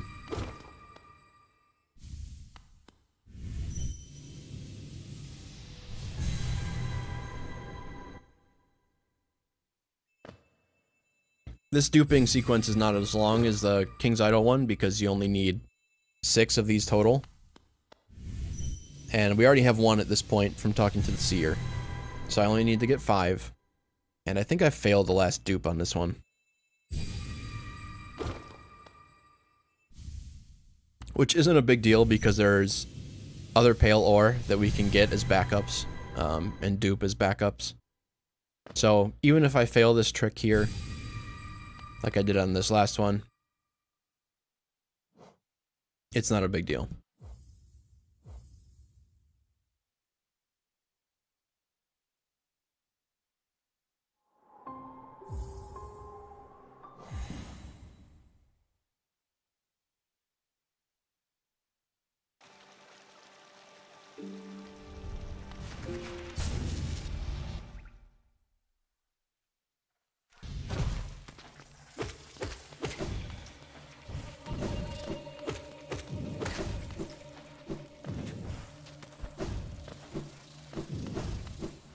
So now I'm just gonna go and get a grub here.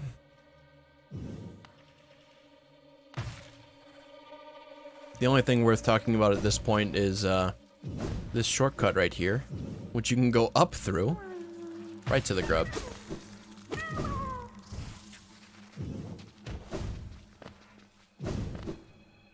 Otherwise, it's just a little bit of cleanup. Gonna go up and get, well, I'm gonna kill Galien next. Another Dream Warrior. Who at this point, yeah, they're not, the Dream Warriors aren't really worth talking about, honestly. There's not much to them. You just fluke them twice and they're dead.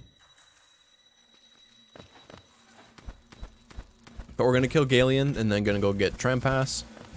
Trampas is actually required to get all items because you cannot get to the hive without it.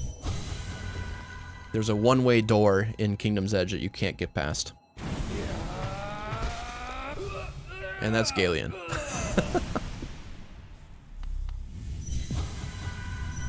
He's a fairly tough Dream Warrior, not the toughest. I'd say Markoth is probably the toughest Dream Warrior. But he's gonna be a joke too. It really helps having your nail at 0 right now. A lot of the Dream Warriors only have about 200 to 300 HP. Not even 300, maybe 200 to 250.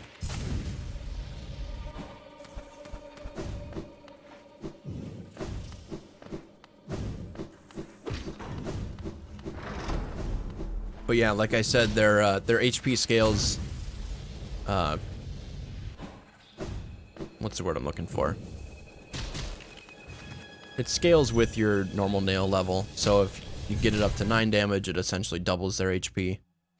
Then you go beyond that, they get up to like 700 HP or something like that. So if you just route it in to fight them before that, makes it pretty trivial.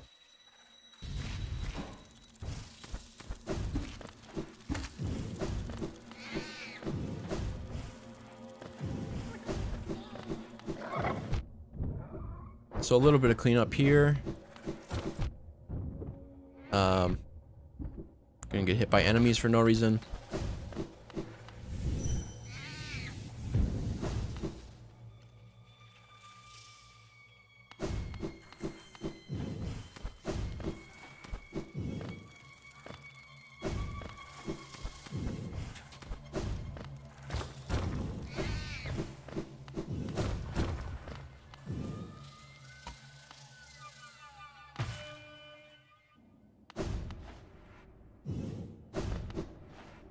There's actually a dev-intended shortcut here.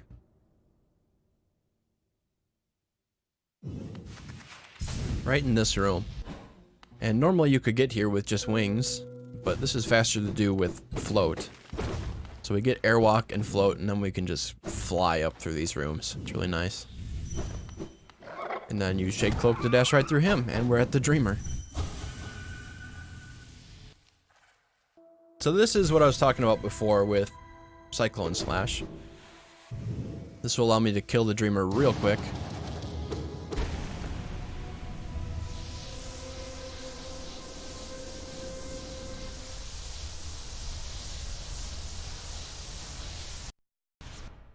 Oops, there goes the video. Don't click on other screens, I guess. Jeez.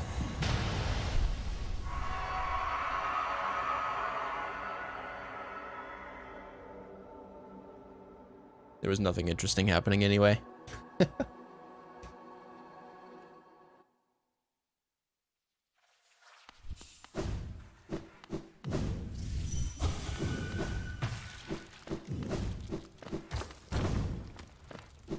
So I can't forget this grub on the way out.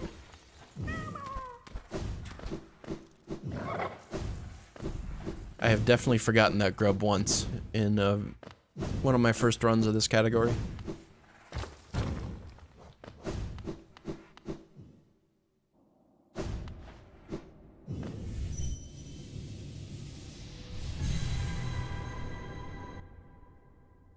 So we're actually going to go into a back entrance to Queen's Garden now. It's kind of interesting going in this way because even during other category runs, we would use that entrance, or that exit from Queen's Garden, I guess, to come into Deep Nest. This run, I routed to go the opposite way.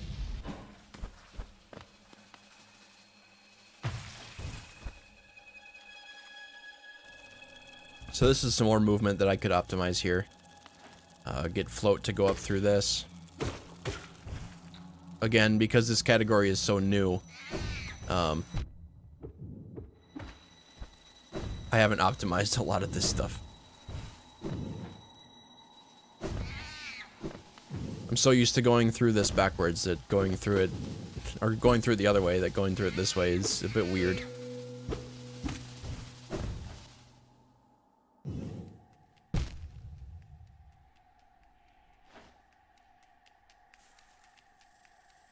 So this float, like, through these two rooms I need to learn yet.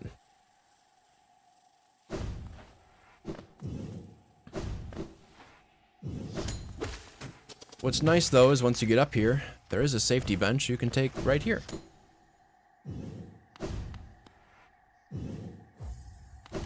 Yeah, in an optimal run of this, you wouldn't sit here. But obviously, because it's so new, I'm still learning my own route, and for marathon safety, this would be a perfect bench to get.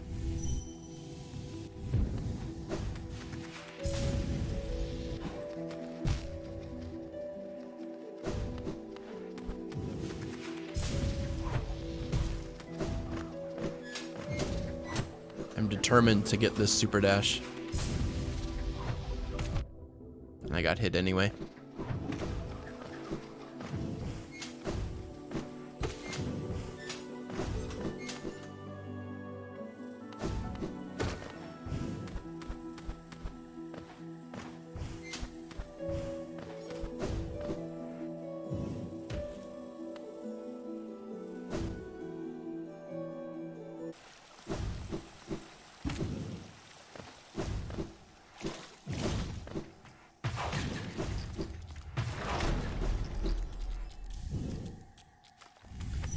So that's the love key that we just picked up there.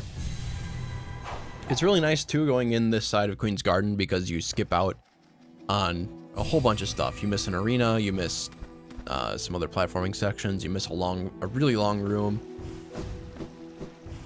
So I just need to go get the love key that's on the first half of Queen's Garden and then leave. So what I'm trying to do here is I'm trying to do that flute glitch with these guys because it does work on arenas. So I hit that guy 5 times, get him close to death, and then fluked him once. I got 155 geo from him. Normally he only gives like 10 or 11 or something. So by fluking him like that, it counts for a bunch of kills, and that greatly shortens this arena. So the door already opened. There's still probably 4 more waves of enemies that were supposed to spawn.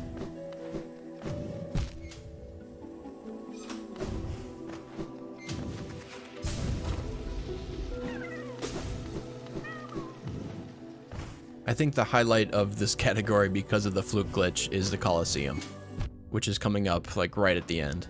And we'll definitely get to see that. It's pretty fantastic. It greatly abuses that glitch.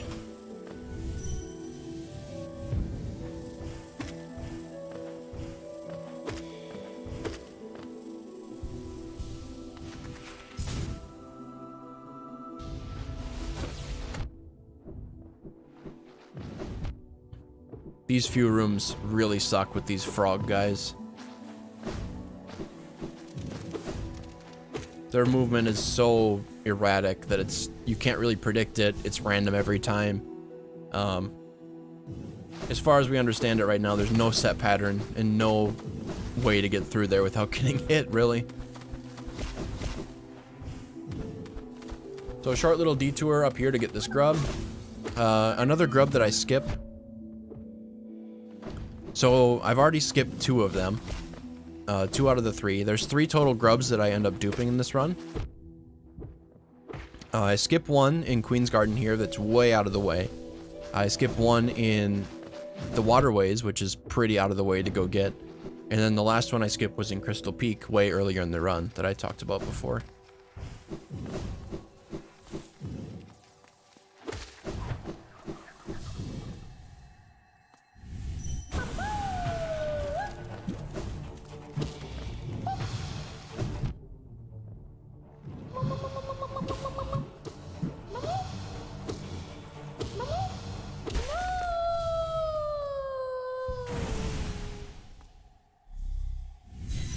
Marmu is probably, that was Marmu, by the way.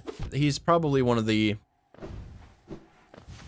more scary Dream Warrior fights in this category. Just because you can't... Fluking him twice is pretty difficult to do. He doesn't stay in one spot for very long. So that's something I need to practice a little bit more too. So that Dream Gate I left there I will need somewhat shortly. Now we get to go up to the Trader Lord fight. This is another boss that was buffed in later patches. He was deemed too easy on this one. He only has 2 attacks, which I would agree. He's way too easy here.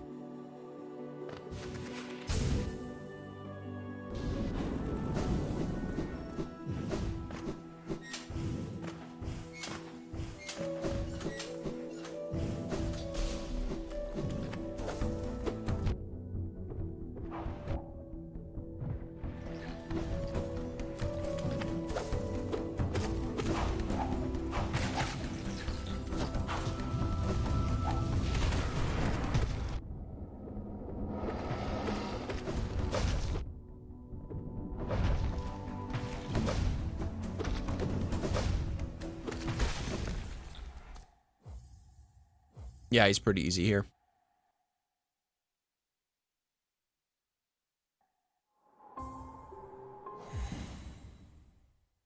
And thankfully, since I don't need to get the half of the king's soul that's on the other side of him there, I can just kill him and then save and quit immediately. And so now we come to the hardest quest in the game. This is the flower quest.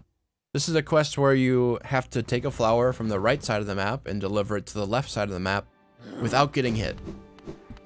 And it's pretty difficult.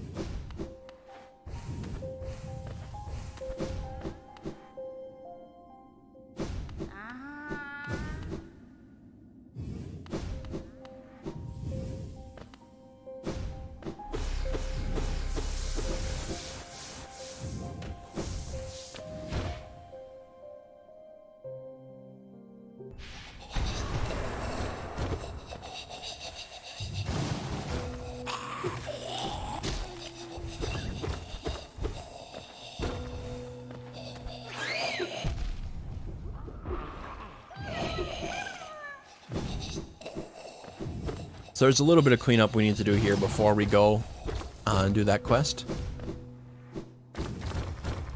There's that grub there I needed to get, and then there's a charm up here. This charm is actually really good. I want to try and figure out a way to get this into the charm lineup. This is Soul Eater. This greatly increases the amount of soul generated from nail hits.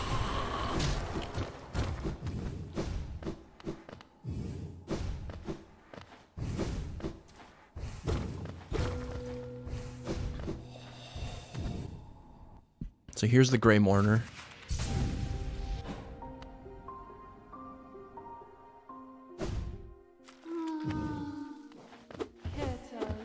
And this is the start of the flower quest.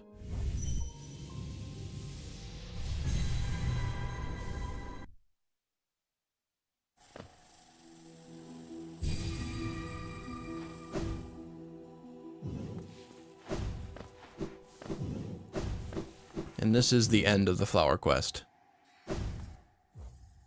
Yeah, I don't know what's so hard about that quest, to be honest. It's pretty easy to do that hitless.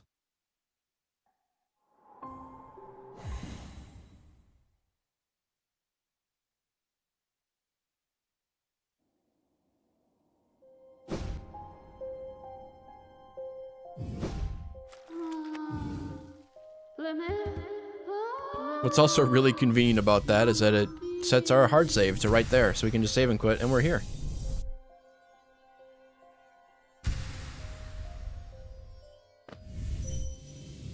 Not explaining. So that was Dreamgate storage,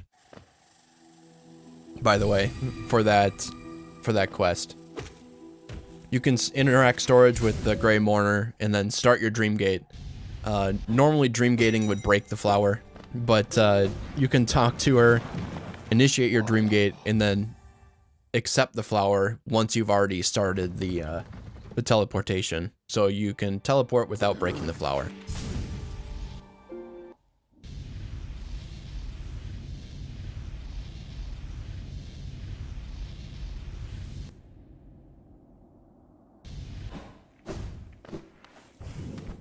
So here's our first, I don't know where I was going with that one, but here is, we're coming back up through Basin now.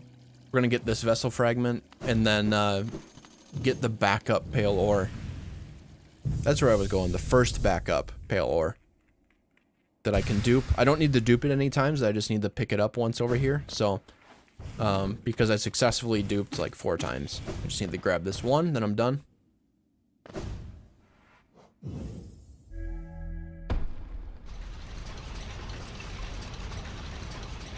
So this is the tram. This is why we needed the tram pass. And I'm going to set my save to in here. And using storage... yeah, we're going to do this. And the tram's gone. But our save is still set on that. And so you'll see that effect here in a little bit.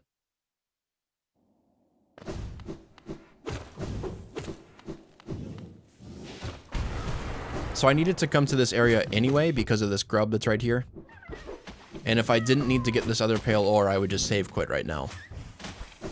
But since I need to get this backup one, I have to come over here. It's right here though, so it's not a big detour at all. And I used the Flute glitch there to count for both of their kills, and then I grab this and we're done.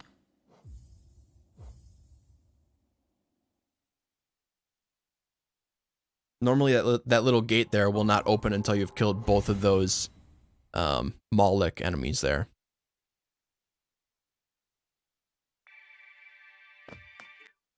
So now we're back on the tram, but the tram has moved a station to the right, and we're next to the hive.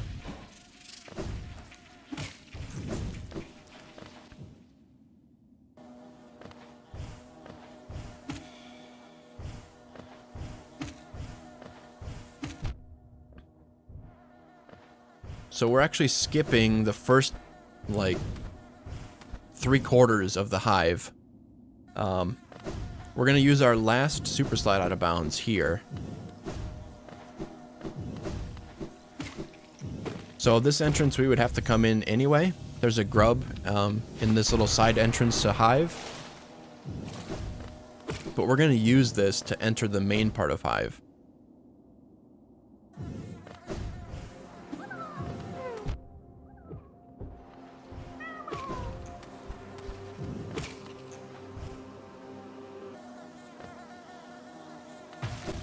I actually forgot to activate Vsync here.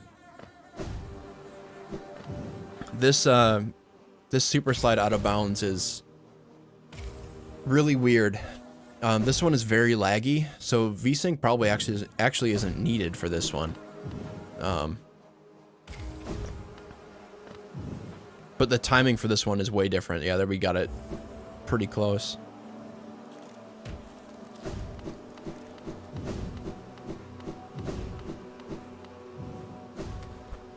And now we're in the main part of hive in the last room.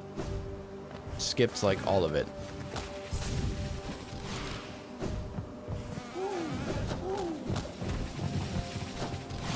These guys are really annoying. These drill bees. These bee drills.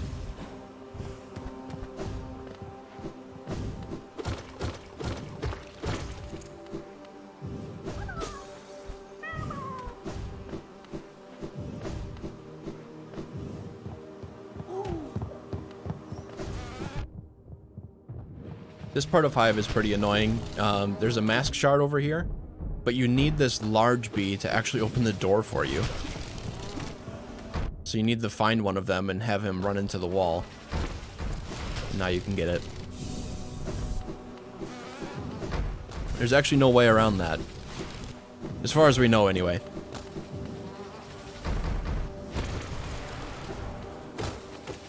I'm also invulnerable there at that point, and I'm not sure why. It should have gone away by then.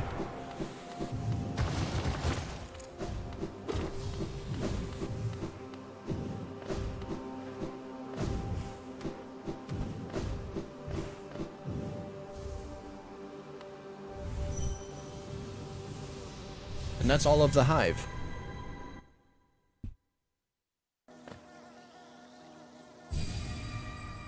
So on later patches on Lifeblood, they actually added a boss to the hive there in that large room. Which is nice. It's one of those spots where you think there should be a boss and there never was. So it's pretty neat that they actually added one.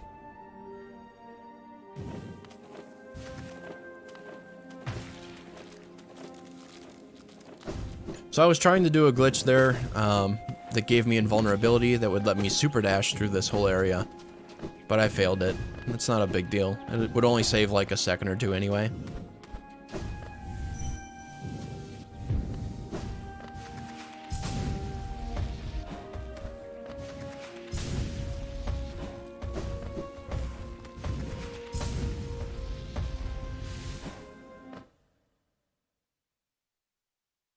And this is the last nail art that we need. This is dash slash.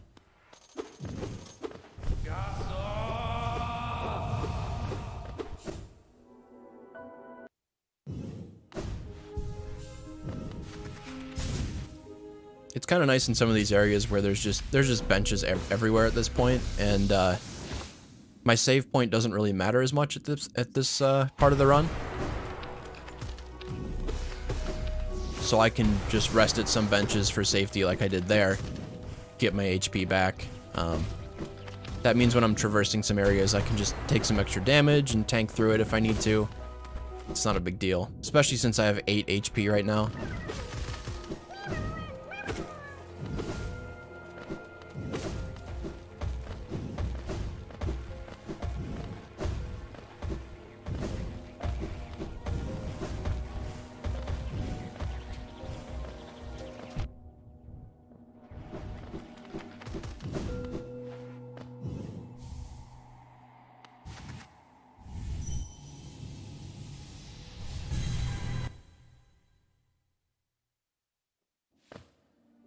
This would probably be another section where it'd be good for donations. There's not a lot going on, just a little bit of cleanup.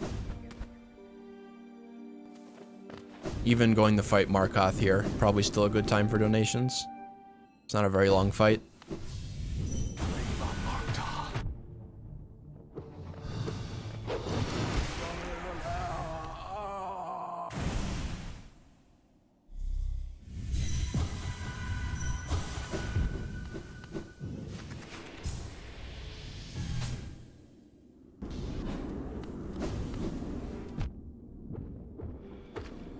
So coming up here, this is the hardest room dupe in the game. This transition is barely on the edge of distance where you can room dupe. So this one is very unpredictable. This would be a situation where during the marathon I would explain what's going on here, what I'm trying to do, and then we would just let donations go until I can get the glitch, because it could be 5 seconds, it could be 2 minutes. I think it's like a minute in this one where I finally get it, but this is a very difficult room dupe here. It's frame perfect, I believe this one is. Some of the other ones are more lenient, but this one is not.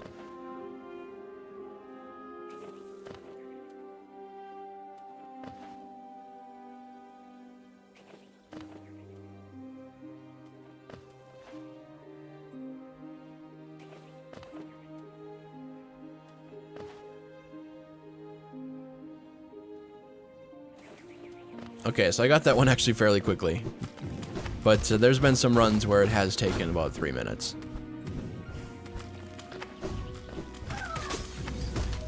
You can see there both the aspids right there were duped. There were 2 of them. Some of the jumping bugs were duped as well. And I need to Dreamgate here because this fixes the room dupe. So now we're back to 1 room. Completely resets everything. And that guy was in the way. That's a really fun rocket jump when you can get it. Doesn't save a lot of time, but it's pretty cool.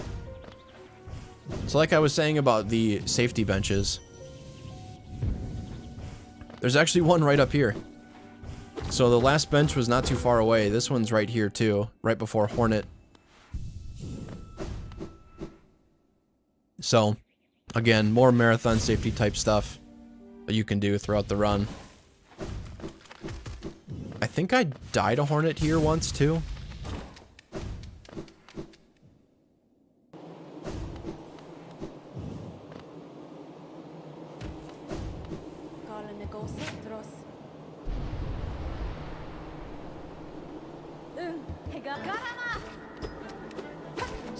One interesting thing about this fight, that initial position that Hornet had, that hitbox is still active. So you can fluke into that and it will, your flukes will disappear and hit it.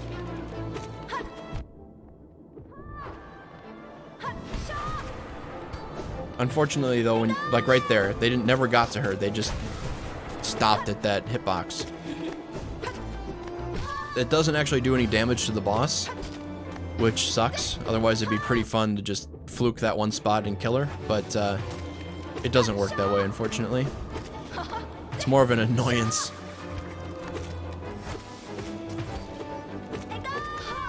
Okay, I didn't die on her this time.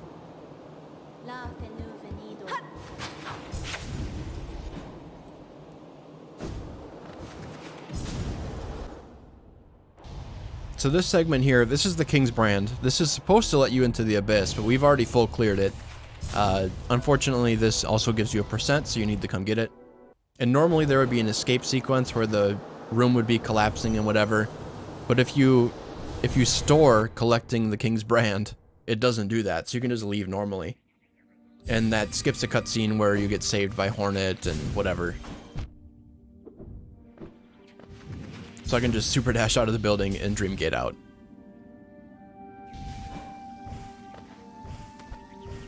And now, since all of the Dream Warriors are dead, I can finally go and upgrade my nail with no consequences.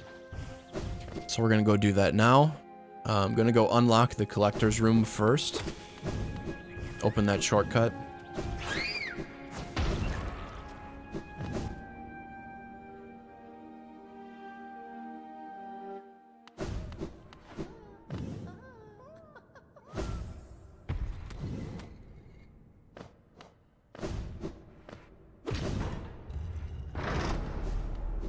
One other thing I haven't mentioned that I just did there was I looked down.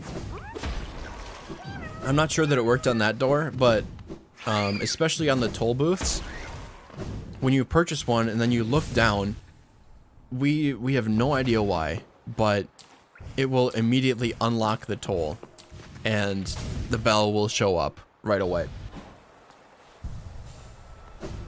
It saves like 4 seconds, and it's just the weirdest thing. That's this game in a nutshell for you. Just random stuff does that.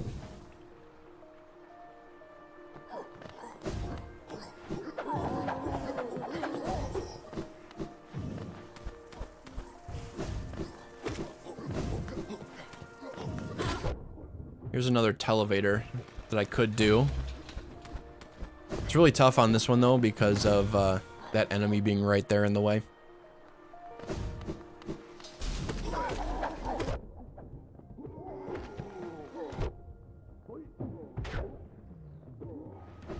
This is another instance where Fluke can destroy an arena.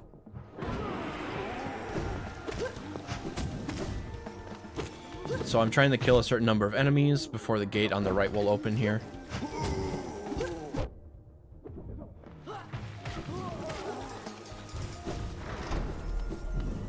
Even though all of them aren't dead, the gate still opened.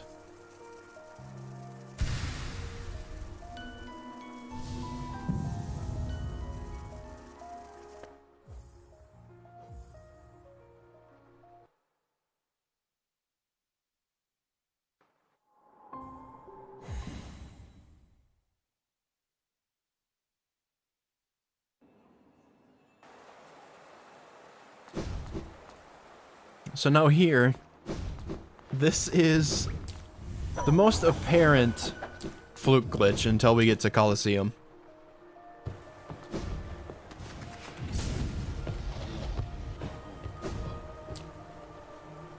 This is where we kill Gorgeous Husk, and we get just a crap ton of money from her.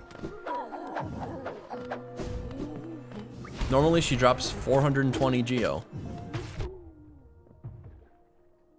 But with this glitch, she just dropped 5,800. It's a neat little way to collect some geo towards the end of the run. if you kill her optimally, she'll drop like 6,700 geo.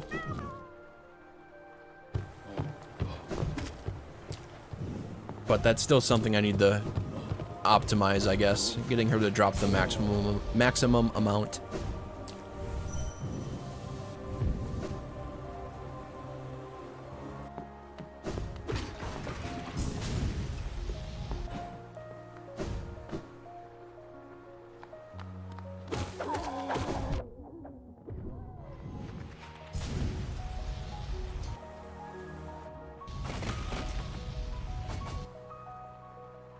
So, coming up here is the Nailsmith. This is our first time seeing him in the run. We're going to upgrade our nail completely. This would be another potential incentive, I think. Would be sparing or killing the Nailsmith. When you've completely upgraded your nail at him, he goes outside the shop here at this little ledge, and he tells you that his life's work is complete and he wants to feel the cut of the most perfect nail he's ever made and whatever. So you can choose to cut him down there, or you can leave him be. Then he has like another little part to his quest after that too. But I think that'd be a good secondary incentive beyond the Zote one too. I think that would be a good one too.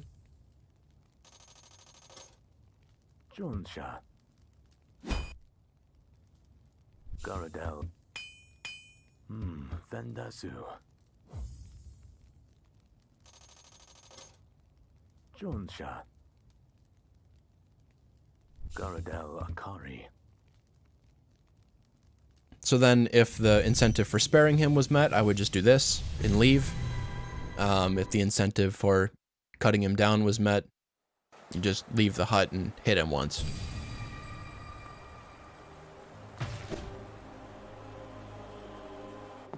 So now we're going to go up into the spire and do this segment where we kill the Watcher Knights. Our last rune dupe is going to be up here too.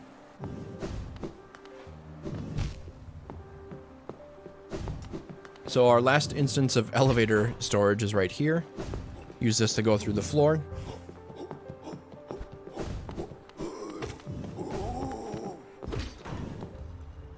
Doing this skips a little arena that's right below me now. So we just skip that part, you go right to the door.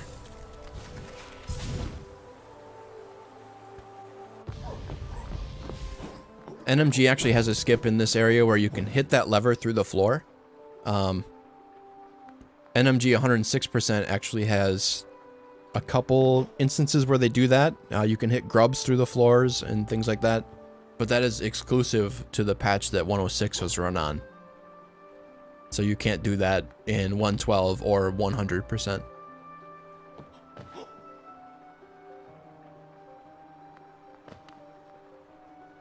So yeah, this room dupe here is somewhat difficult, but it's definitely easier than the Kingdom's Edge one that I did before. And I got it here.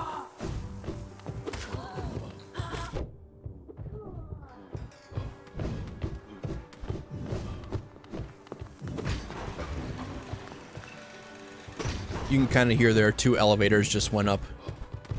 And normally there's supposed to be 1 Husk Sentry here, but there's 2. So I have to kill both of them, and there's 2 of those flying guys too. But also 2 grubs, and that's really why we came here.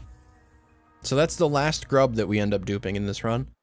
There might be more instances of things that we can dupe in this run, including health pieces, vessel fragments, more grubs, stuff like that, but they just haven't been found yet. So potentially in the next 3 months, 4 months, that's the kind of stuff that could even optimize this category further. Including some more scream skips. So like the Nosk one that I had already mentioned, there's one coming up in Collector that I haven't completely gotten down yet. That would save another like 2 minutes. It's just little things like that that are gonna help improve the time of this run, plus just getting more consistent at it too. So these are the Watcher Knights. This fight is pretty weird with Fluke, because it's over now.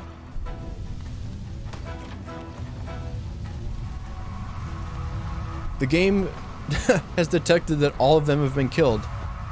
But they're gonna spawn in the rest of them. And then it's like, oh, they're all dead now, so we'll just open the door.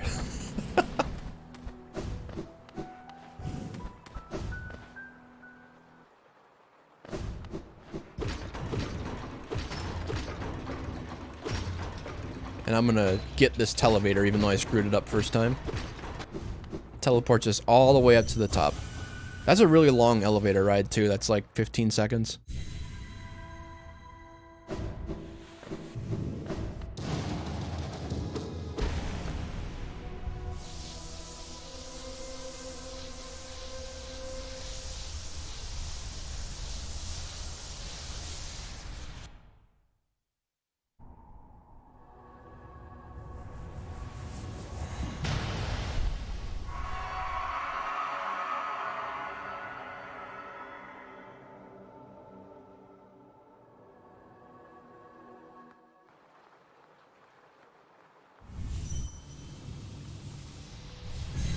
And what's nice about Dreamgate, again, is we can just teleport where we want to.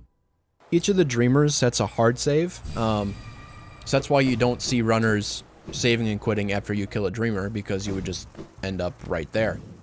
So having Dreamgate there is really nice, because then we can just teleport all the way back down from Spire, and right to where we need to be. So this is one of the DLC bosses that was added in this patch. This is the upgraded version of Dung Defender, White Defender.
And that was White Defender.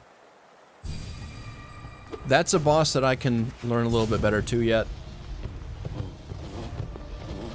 Save a little bit more time there. It is nice though that at this point I just have so much HP and so much damage that you can essentially just face tank that boss.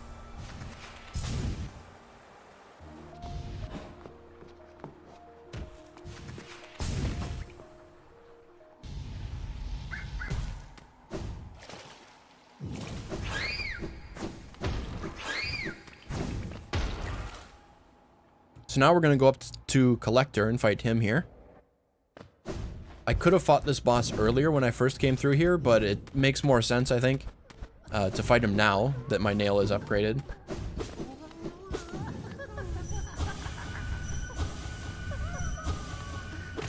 Plus, this also loops back to Colosseum, which is up here pretty nicely.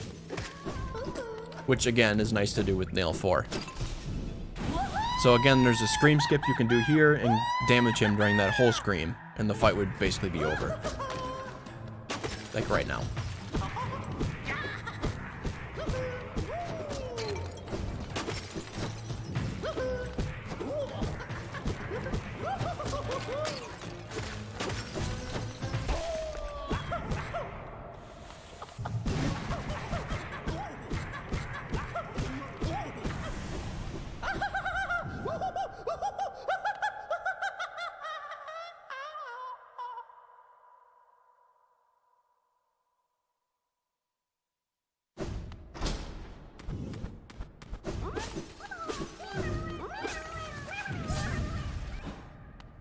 So there's a lot of rewards for beating the Collector. You get the percent from the Collector, and you free 3 grubs. So if there was a way to find out how to dupe this room and free all 3 of those grubs, all duped, that would be huge. So that's on the list of things to try and find that would save a lot of time.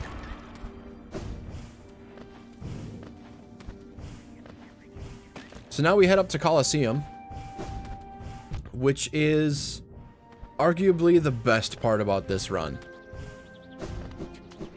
If, for people who have seen the Colosseum before, this will be nothing like that.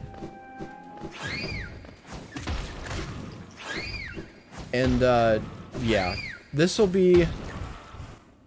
I'm probably gonna shut up with my commentary during Colosseum, because, it's pretty great just to watch. It will be using the same stuff that we've done with Fluke before, and that completely breaks the Colosseum.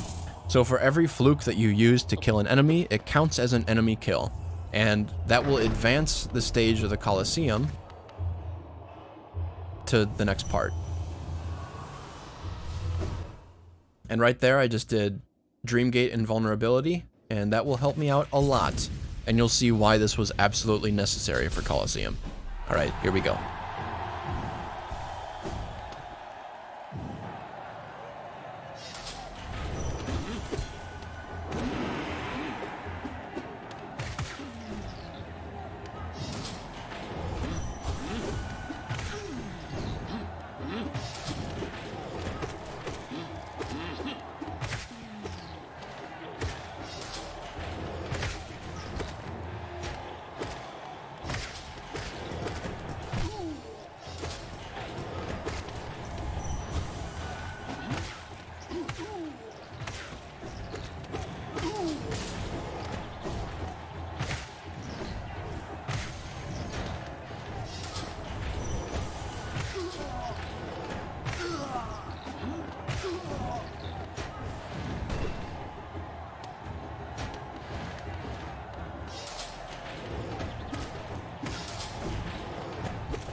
So this first Colosseum is almost over already.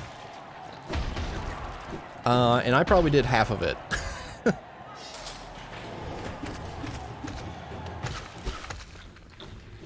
And I just killed one of the two bosses here and it's already over. And there's the other one, still bouncing around.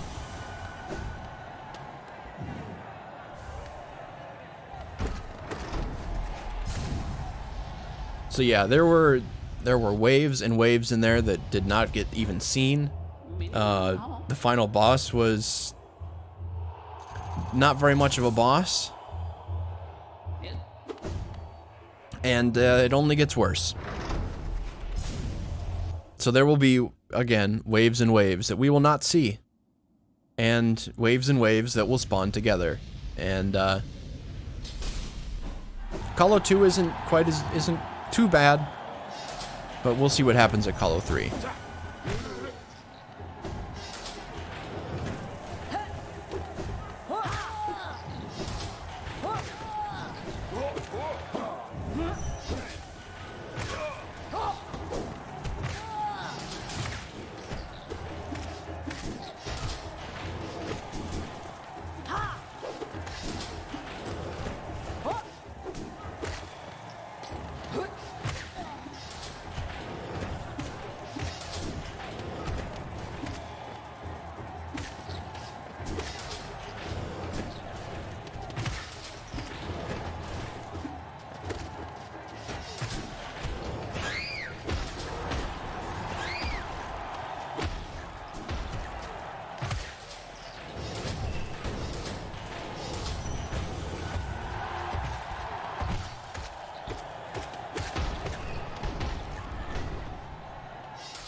There are some waves here, like this one, that are unskippable, unfortunately. They're just hard set.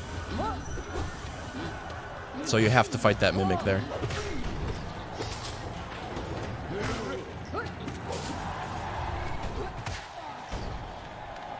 I just skipped a segment there where you're supposed to fight on the walls only. Oh, and here, the Colosseum can't catch up. So you don't have floors.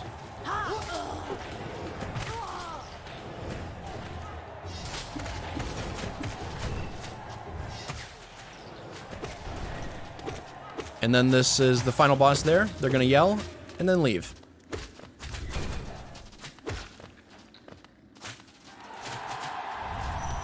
And this wave is still on screen.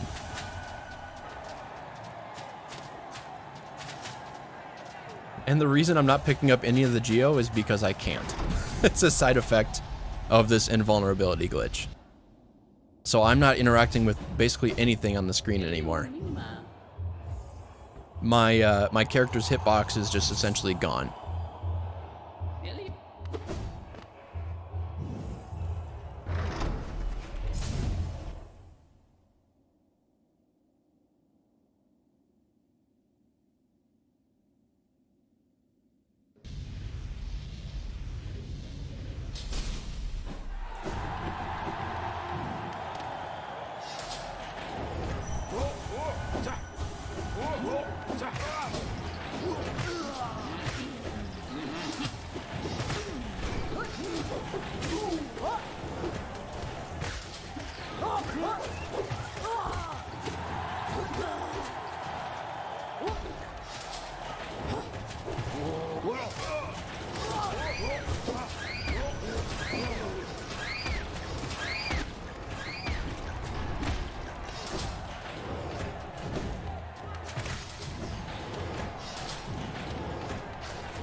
So this Colosseum Trial is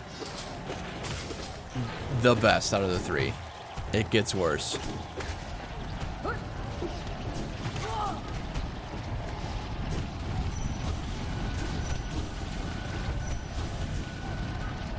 There's not supposed to be enemies during that wave at all. Oh, and that wave's cleared already. And now it gets nuts.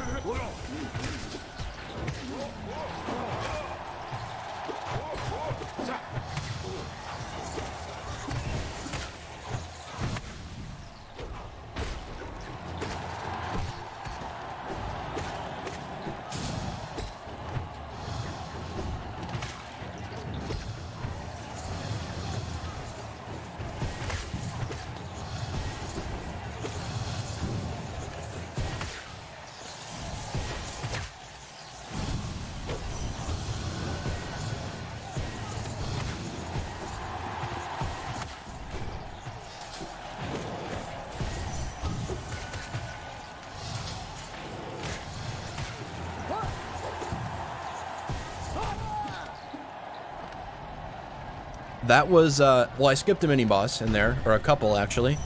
And, this was actually one of the tamer runs of Call of 3 that I've had up till now.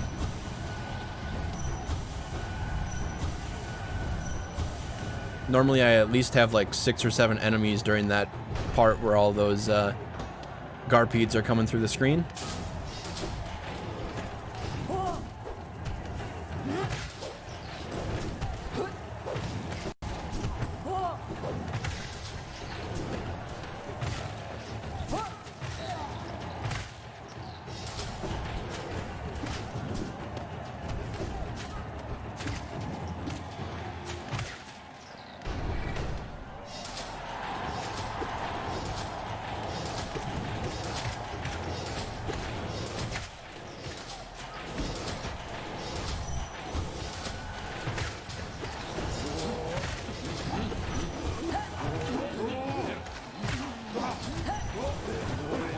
Yeah, this is the part where it gets crazy.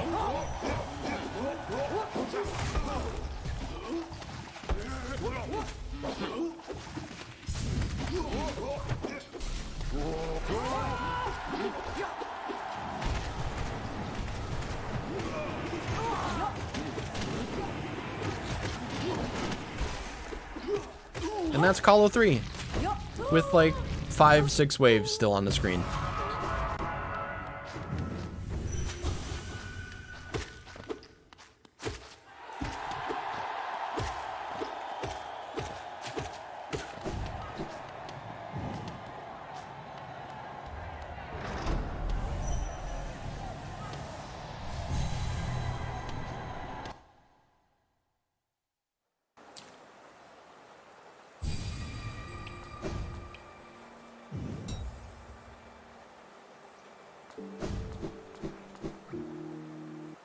So unfortunately, because I couldn't pick up any Geo from the Colosseum, I didn't have enough to even buy that stag station. But thanks to this glitch, I can get, you know, 700 from that one guy. And we're good.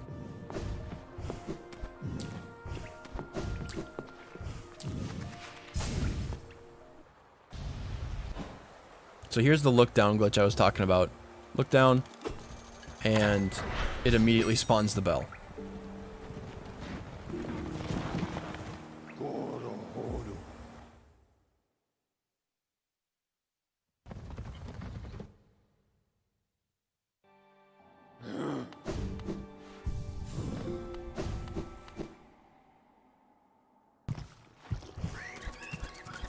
So here's our final boss. Final overworld boss, I guess. This is the last dream boss. Coming up here, this will be Failed Champ. Last little bit of cleanup, getting Glowing Womb before I go and fight him.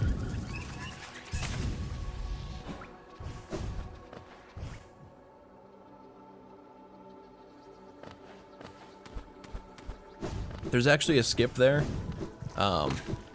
There's a lot of skips that you can do in this game. There's just sequence breaks all over the place. Just use Flute Glitch there to advance the arena fight a little bit. But you can skip through that spike tunnel without having Super Dash. It just ends up being faster to do it as intended with Super Dash. I actually have to save quit out here instead of Dream Gating. Just too many enemies.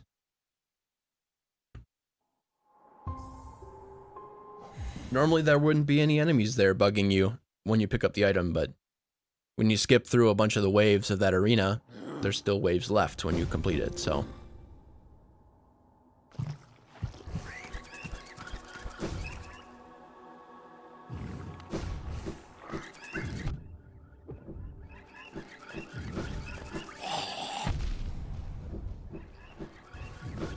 Thankfully, getting hurt here on the way means nothing, because you get a full heal as soon as you enter the dream fights.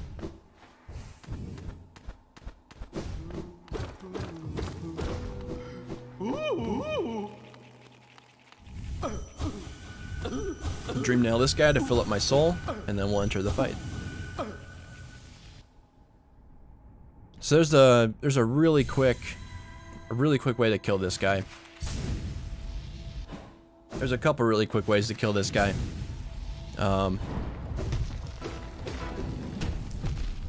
Oops, not that.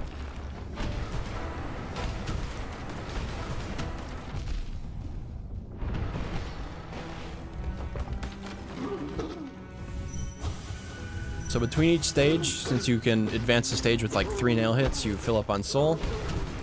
You can just dive into him over and over again, and he's staggered.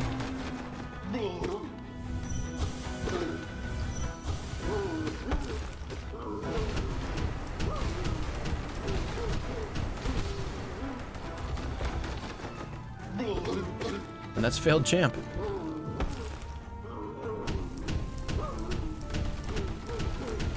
This is a boss fight that I really struggled with on my vanilla playthrough.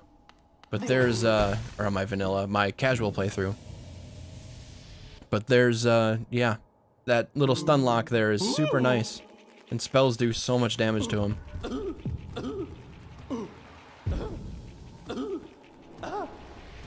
One thing that they did change in later patches was the iframes you get from Descending Dark, or Dive, or whatever. So from Desolate Dive or Descending Dark, you get iframes there, and that's why I was able to spam that spell over and over again while I was inside his hitbox. But on later patches, specifically Lifeblood, I believe, and onward, they removed the iframes as soon as you initiate another dive. So you can't do that anymore, at least not in that fashion. So now I dream nail this dream tree. We're gonna get the last little bits of essence I need to get 2400, and that's done. And get our final rewards from the seer.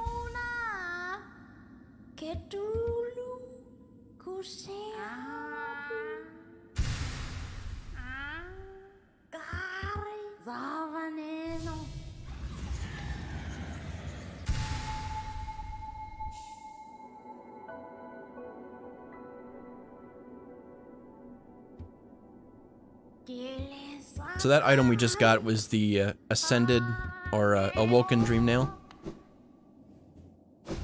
And that would normally be used to get the King Soul in White Palace, which would then get us Void Heart. But I skipped all of that and just got Void Heart by itself.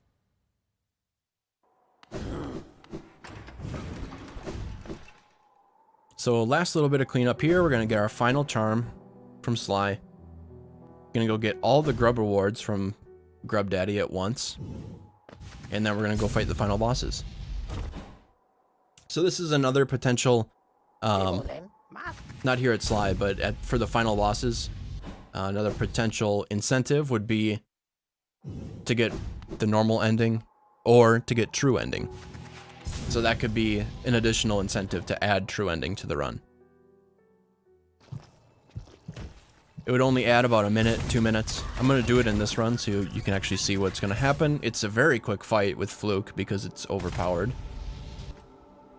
But it's still fun to have the penultimate fight in the run, I think.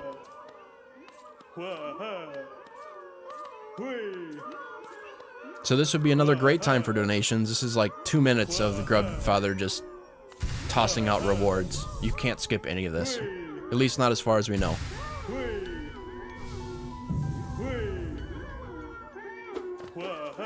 So, since there's 46 grubs, he has to do this 46 times. Just checking my charm list there, my inventory list, making sure everything was picked up. There is still a Pail ore in my inventory, even though I have full nail upgrades because of duping. So you can dupe Pail ores infinitely. It's just an integer in the game's code. Same with grubs, which is why duping them works. Same with relics, and you can do the same with a lot of different things. Unique pickups like charms and abilities and things like that you cannot dupe at all because they have bools tied to them, so it's a true-false. So I have 2 spare Pail ore now.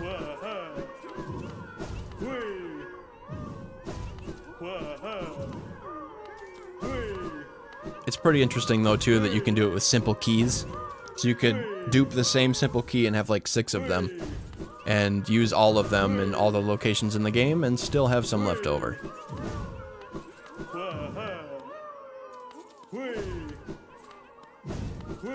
And he's almost done. Just a few more seconds. I think that's the last one. There it is.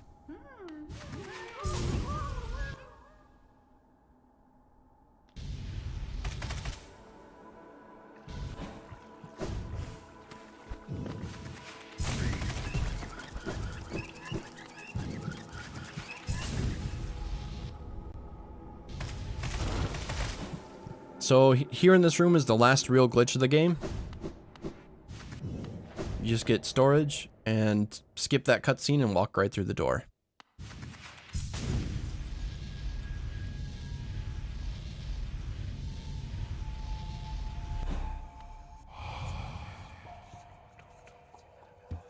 This little thing here tells you your percentage. You can see it there. I got 100%.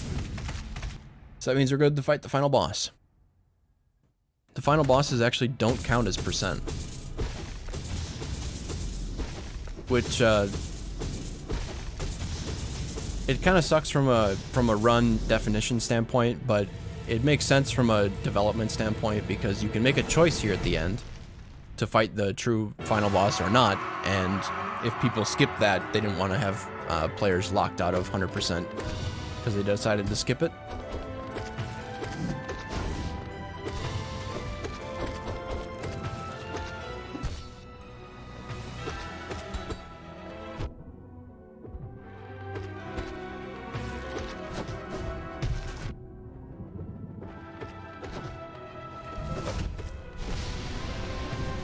So one thing I need to be careful of on this boss here is not to overkill him.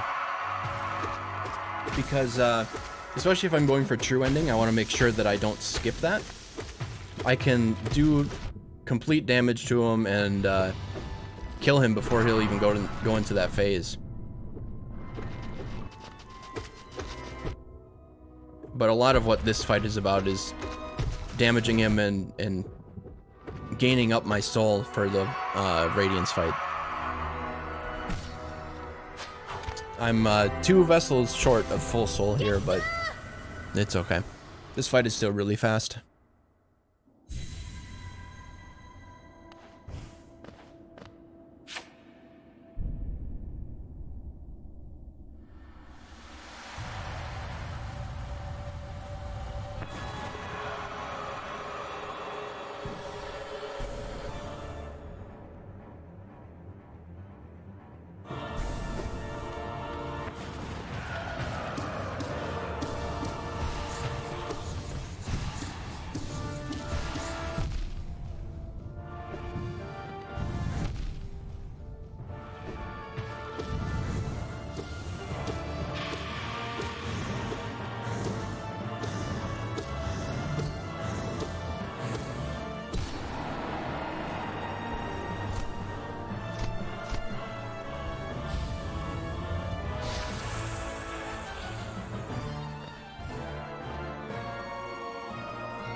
So here's the last glitch of the run.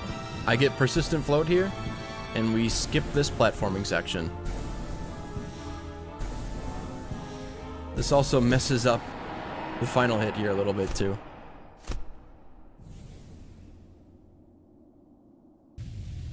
You can see the void tendrils on the right, that it just misses her.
And that was Hollow Knight 100%.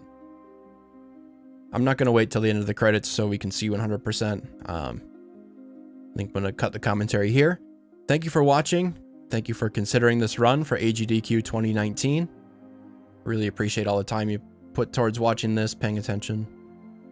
Means a lot to me. So thank you, and hopefully I get a chance to run this at AGDQ, show off how amazingly glitched this game is, how fun it is, and show off all of the content that it has to offer. So thanks again.